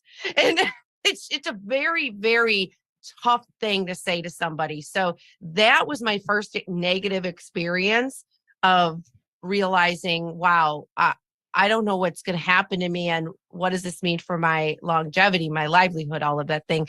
And then the moving part, when I finally did get someone to diagnose me with something and treat me, and I started feeling much better, only to find out when I moved, because I was really in a good shape on a biologic and it had complete continuity of care. I wasn't sitting slumped over in a chair. I wasn't sleeping 16 hours a day. I wasn't waking up in the middle of the night in terrible pain and unable to move, because I was on continuity of care. I had the right treatment. And they looked at me and said, well, your blood work is great. I don't see any radiographic damage. Cannot justify you being on this medication. So they took away my diagnosis and took me off, or denied my treatment renewal. And that's how I found Al Kim. But anyway, so that's just one example of, and that happens. I wanted to point that out too, because I want people out there to know these kind of things happen to everyone, all different walks of people. You might think, oh, well, Tiffany, you're experienced in all of this. Well, it doesn't matter. But what I am grateful for is I knew enough to walk away. I knew it wasn't the right relationship. I wasn't getting what I needed. And I found a doctor who listened to me and who put me back on medication, thankfully, and put me on my way. So, Lisa, I'm going to turn it over to you and ask you about sharing a story, something that could go in this ebook that we're creating. So I I'm going to share a good story. I'd like to end on a positive note. So I saw a patient who was having non-specific symptoms, fatigue, alternating diarrhea and constipation, brain fog, problem sleeping, probably things that a lot of us can relate to. And she was referred to see me because one of her tests, the anti-nuclear antibody, or ANA for short, was a little bit positive, not a ton. And we did a whole history and physical exam, did a whole slew of lab work. And at the end, at that point in time, I did not think that her ANA was indicative of an autoimmune condition. And I didn't think that her symptoms represented an autoimmune condition at that time. And she had had some other aspects in her history that pointed maybe towards a diagnosis of fibromyalgia. And so the best part about this encounter was that she was so open to just listening and like letting me lay out all of my reasoning and take it in for whatever it was that I was offering her. And I was like, you know, as many people that were listening know, fibromyalgia has a terrible stigma associated with it. And I said, you know, I'm not going to even put this in your chart because I don't want that to follow you. And if you know, some people are going to try and make you feel like this is a problem in your head. This is not a problem in your head. We just don't know what causes it. And if we did know what caused it, we would have a treatment for it. And so, but there are things you can do. And this is, you know, kind of like physical therapy and other stuff. And I've given this, I've laid down that framework so often, and not very many patients respond in a similar way, but she was just like so grateful for a possible explanation, and asked appropriate questions afterwards, and, you know, just wanted to make sure that she was on the right path moving forward. That in the end, it was a really wonderful experience, because I felt like it was a bi-directional exchange. Like she was telling me her story, I was kind of trying to put the pieces together, and then an opportunity for questions back and forth. And we were both left that encounter feeling like satisfied with what had happened.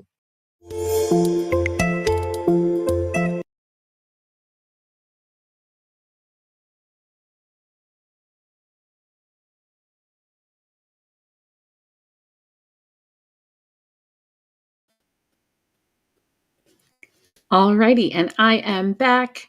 Just for a little second, I wanted to say, if you wanted to go and check out the any more of the episodes of the AiArthritis Voices 360 talk show, I put the link in the chat for you to go check out all of the different episodes. We come out with a new episode every month, the first Sunday of each month.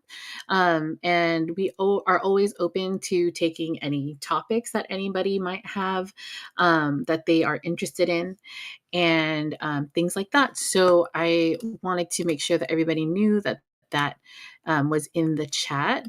We are doing a little bit better on time, trying to make up time and get back on track. We are just 6 minutes late now instead of being like 15 minutes late. So I am excited to announce that we are going to be talking about Sjogren's and gut care. Basically talking about digestive enzymes for Sjogren's disease. And as I mentioned in the beginning, I personally am affected by Sjogren's and was diagnosed in the past few years. So I am excited to learn what gut health has to do with Sjogren's and how that can, paying attention to gut health can help my condition overall. So I would like to introduce Cristina Montoya, who has been a longtime friend of AiArthritis. She's also known online as the Arthritis Dietitian. And so I am going to go ahead and start the video.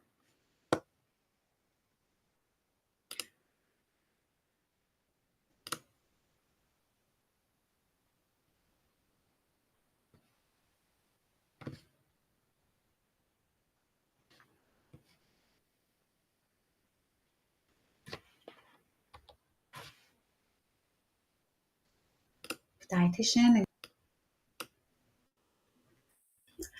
Welcome to another Sjogren's and Gut Care series.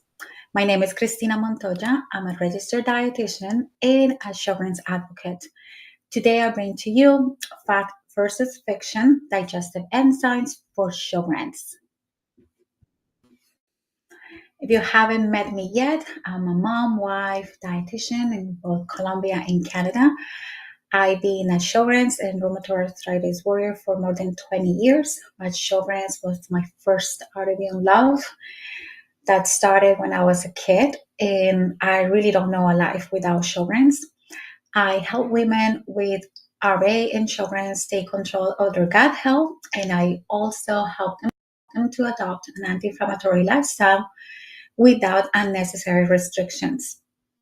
I've been committed to raise awareness about the effects of Sjogren's on digestive health since 2022. I've been participating in scientific meetings and summits. I also create recipes and lifestyle articles for the Arthritis Society of Canada and the Sjogren's Society of Canada since 2020. I'm currently working on updating my website, so hopefully it will be ready in the next couple of months. Today's objectives are that you will learn about digestive enzymes and normal digestion process, what is the impact of Sjogren's on digestion, and recognize symptoms of exocrine pancreatic insufficiency and when to seek further medical attention. Also, we'll speak about some of the over-the-counter enzyme supplements. As a reminder, the information and products shown in this presentation are for educational purposes only and should not substitute the specific advice from your physician or healthcare provider. I am not endorsing any of these products, and I'm not getting any financial gain from the products shown here. This is just for you to reflect on what brought you here today.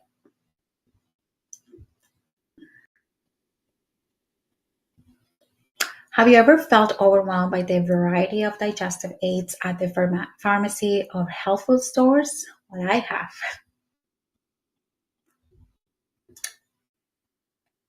Before we delve into the topic of digestive enzymes, let's take a moment to review what they actually are. So digestive enzymes are a type of proteins that help break down food into simple molecules that can be absorbed and utilized. Digestive enzymes are like molecular scissors. So that was a great analogy by a dietitian that presented a great summary of digestive enzymes for IBS. We start breaking down food into molecules from the moment we put foods in our mouths. The body really contains like three main categories of enzymes. Those that break down carbohydrates, break down proteins, and break down fats. The digestion process requires the interaction of many digestive enzymes localized across the GI tract, primarily produced and secreted by the pancreas.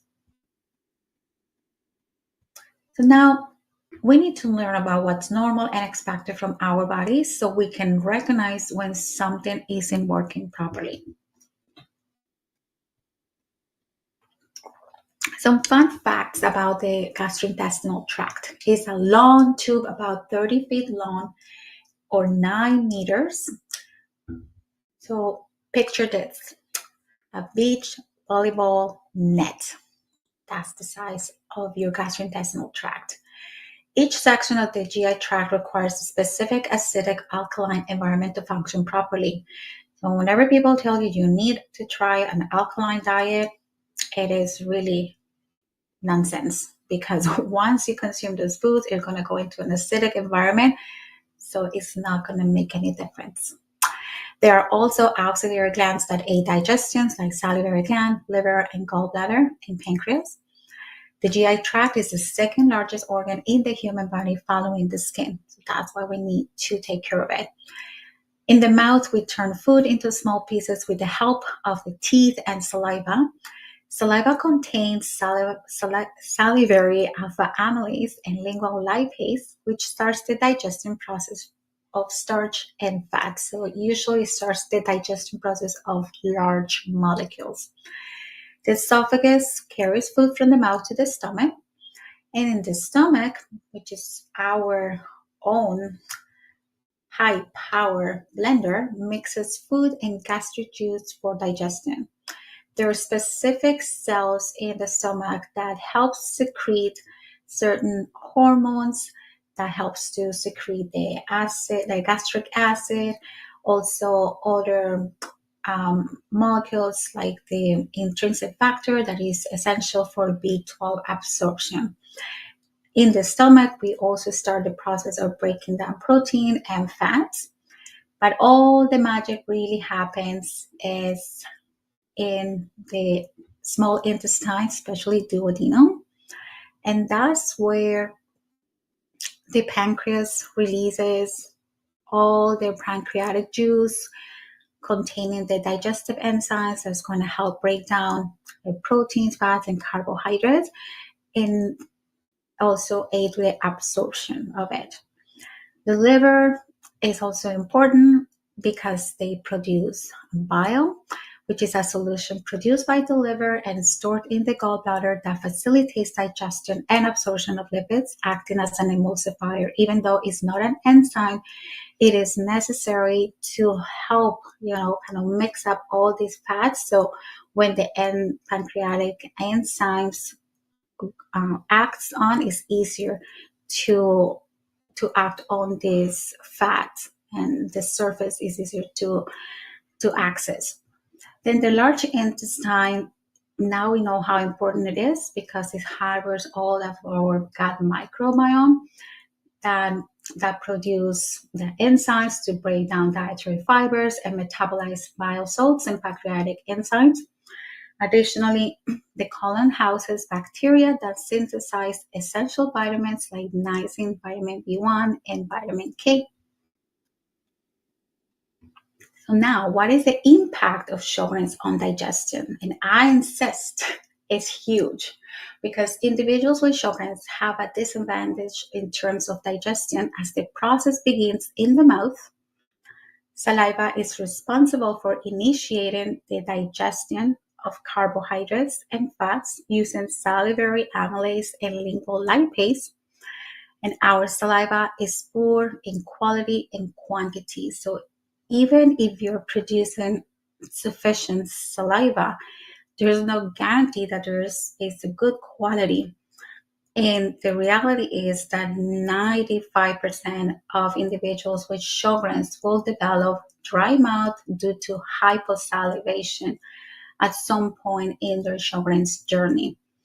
Sjogren's increases the risk of a condition called atrophic gastritis, which can cause the stomach to produce less gastric acid. This can lead to problems with digesting proteins and absorbing vitamin B12. So ask your doctor to check for atrophic gastritis during your next endoscopy. And what really is our focus today? Up to 10 to 30% of individuals with Sjogren's may experience exocrine pancreatic insufficiency, and this is more as a manifestation of Sjogren's because the literature tells us that Sjogren's attacks the moisture-producing glands or exocrine glands, and the pancreas is a big one. So often people are diagnosed with IBS predominant diarrhea, where the culprit may be an actual exocrine pancreatic insufficiency or EPI. This is a recent review done in Colombia by gastroenterologists and rheumatologists.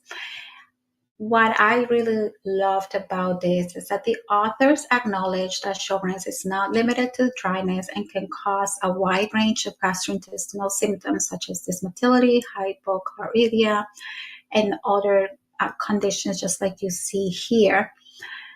They said that these conditions may have varying clinical presentations and can be misdiagnosed if not approached correctly.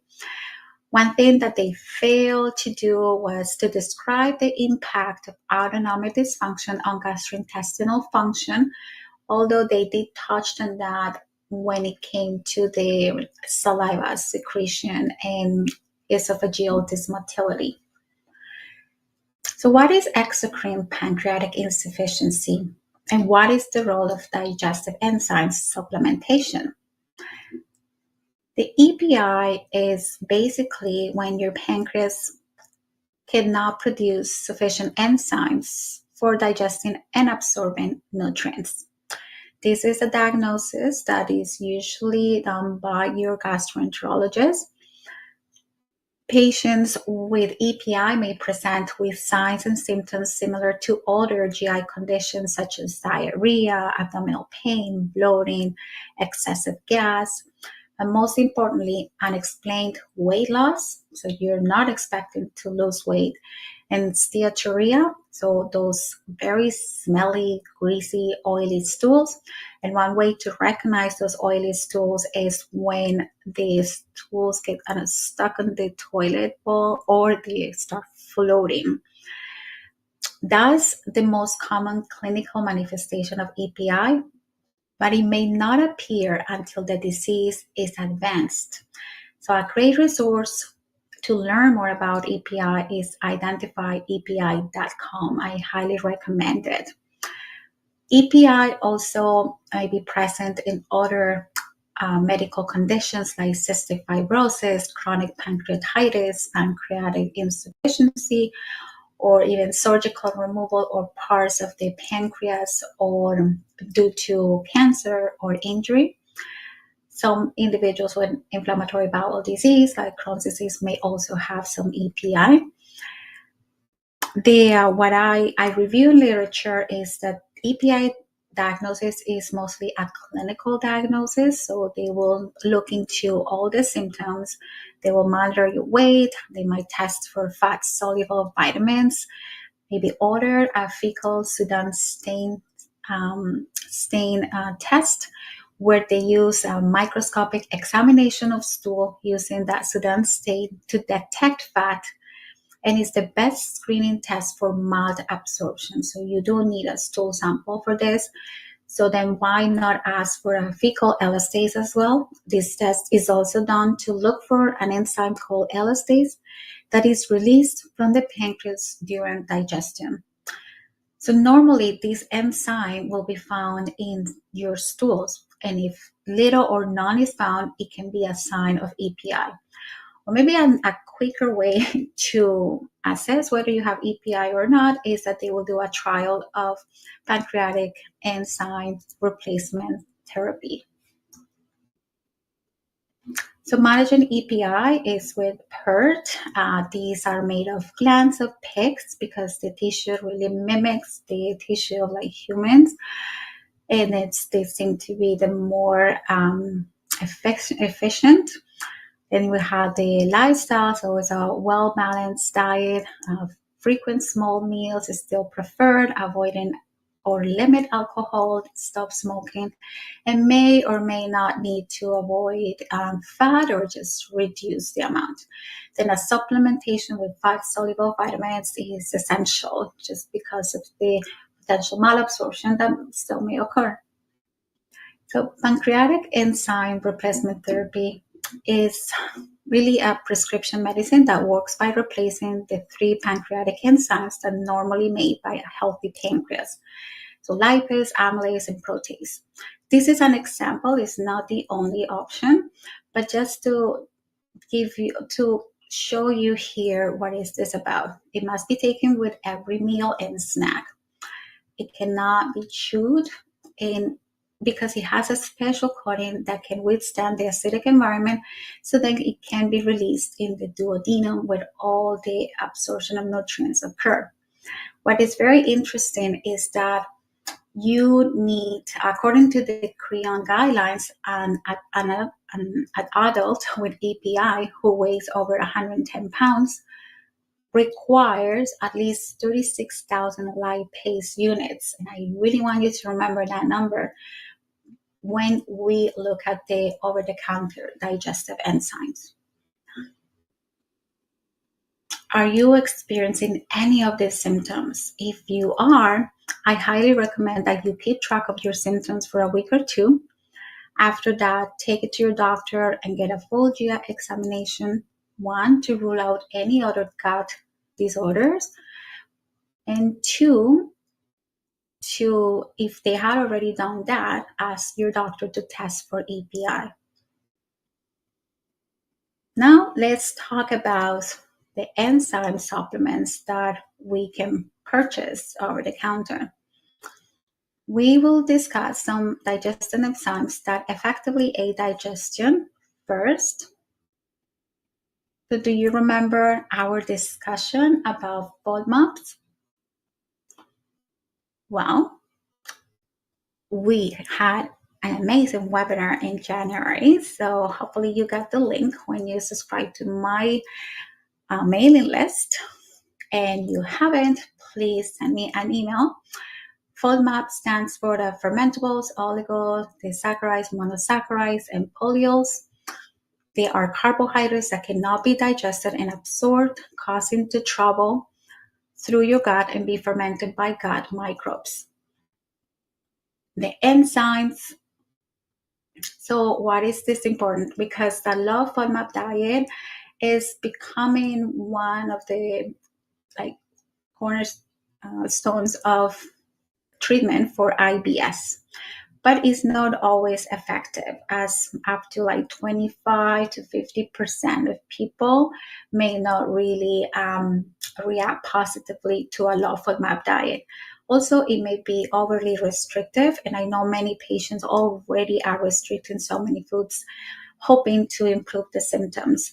So one way to maybe have more like a food freedom, it's by using enzymes that work directly or specifically target the FODMAPs.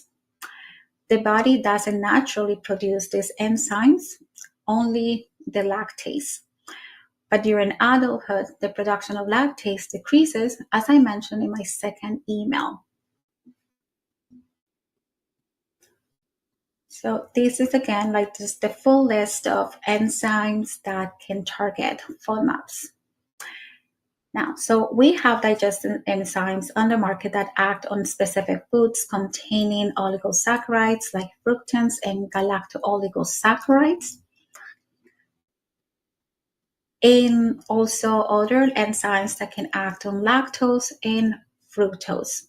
But there is no commercially made digestive enzymes to break down the polyols or sugars, alcohols like xylitol. That's really important to note because many of us consume xylitol through sugar-free candy, lozenges, and sugar-free gum, and so many other products.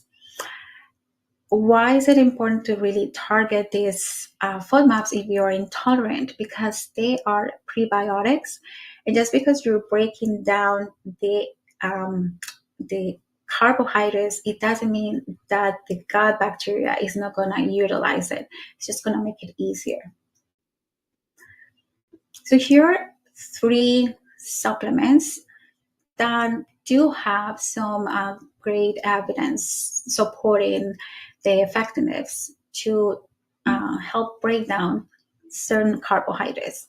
So the first one, and is very well known, the lactase enzyme supplements help individuals who are lactose intolerant by breaking down lactose in their small intestine, allowing for absorption. They need to be taken with as soon as you begin to eat dairy, foods, or lactose-containing meals or snacks. If you are relying on broad-spectrum digestive enzyme supplements, you should check the amount of lactase contained in the product, which should be between 6,000 and 9,000 acid lactase units, because you need at least 3,000 units to digest up to 20 grams of lactose. That's equivalent to 1.5 cups of milk. So these type of supplements worth a try if dairy products are the culprit of your digestive symptoms. Melo and similar enzymes can target the fructans and galacto-oligosaccharides that are found in many fruits and in grains and legumes that we usually consume. So those are like bread, rye, barley, corn, even cucumbers, onions, kale, leeks. That's just, and the list goes on. So take it with your first bite. Melo and other brands also contain mannitol, which can cause gas and discomfort for people sensitive to polio FODMAPs. So if you're a person with Sjogren's who are sensitive to xylitol-containing foods, chances are that you are going to be sensitive to products that contain mannitol or sorbitol. So one way to identify those sugar alcohols is that they usually end with the term ol. Now, I've been following FODzyme products for over a year, and they don't only produce the digestive enzymes, but also incredible continuing education on gut health for dietitians and other healthcare providers. FODzyme can help break down high fermentable fibers such as fructans, GOS, and lactose. It cannot help break down polyols or fructose. FODzyme is Monash FODMAP certified product, so it's a safe product. It comes in powder, and is the only enzyme intended to target and break down the wide variety of fructans found in common foods. So if you think about a slice of pizza that contains cheese, like your mozzarella cheese, and it contains vegetables. I like vegetable pizza, and you have the wheat dough. So there's a combination of high FODMAP products there. This particular enzyme can target different products there. It can target the wheat, it can target the lactose, right? It can target the fructans, like if you add onions or even garlic. Whereas if you were to use the other products, then you'll have to take 1 pill of lactate and 1 pill of Melo. So I just love the convenience of it. Let's see if I could.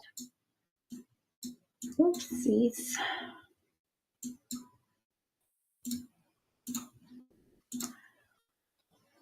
Okay, right here.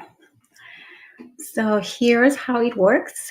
You could just put the powder, and as a good Colombian, I love my rice and beans and cheese and nachos. And so this is great because it works in all of those types of different foods.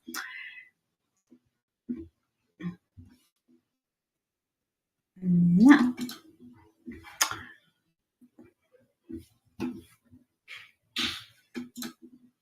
while most enzymes are sold as capsules or pills, a powder format is more effective to support maximum FODMAP breakdown. Now let's talk about digestive enzymes with questionable evidence. So here, we're going to review at least 4 or 5 that you can easily identify at your health food store. So this is a very popular brand, New Roots, plant digestive enzymes. So they market that they support digestion, reduces post-meal discomfort, improves nutrient absorption. And remember, unlike prescription pills, OTC digestive enzymes or over-the-counter digestive enzymes are an unregulated market. The enzymes contained in pancreatic enzyme replacement therapies are usually dosed in USPs.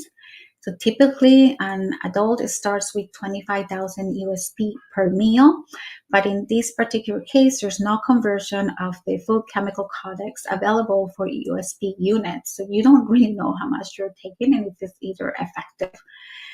You don't know if the enzymes are going to survive the acidic environment. And also just the lactase is a really good example that it contains 544 FCCs. Remember that you need at least, if it's like a broad digestive enzyme product, should contain between 6,000 and 9,000 acidic lactose units. So we don't know what is the conversion of those FCCs. So what is actually working? But overall, like plant-based digestive enzymes are typically safe. If you really want to give them a try, always just follow the directions, like the product's direction. It's usually suggested to take it right before the meal. They can be costly, and I would say that it's better to try enzymes that target identified troublesome foods. Then this is a great example that natural is not always harmless. Pineapple and papaya have been widely promoted as the natural food enzymes, specifically for components like bromelain and papain. They are protein digestive enzymes extracted from the stem of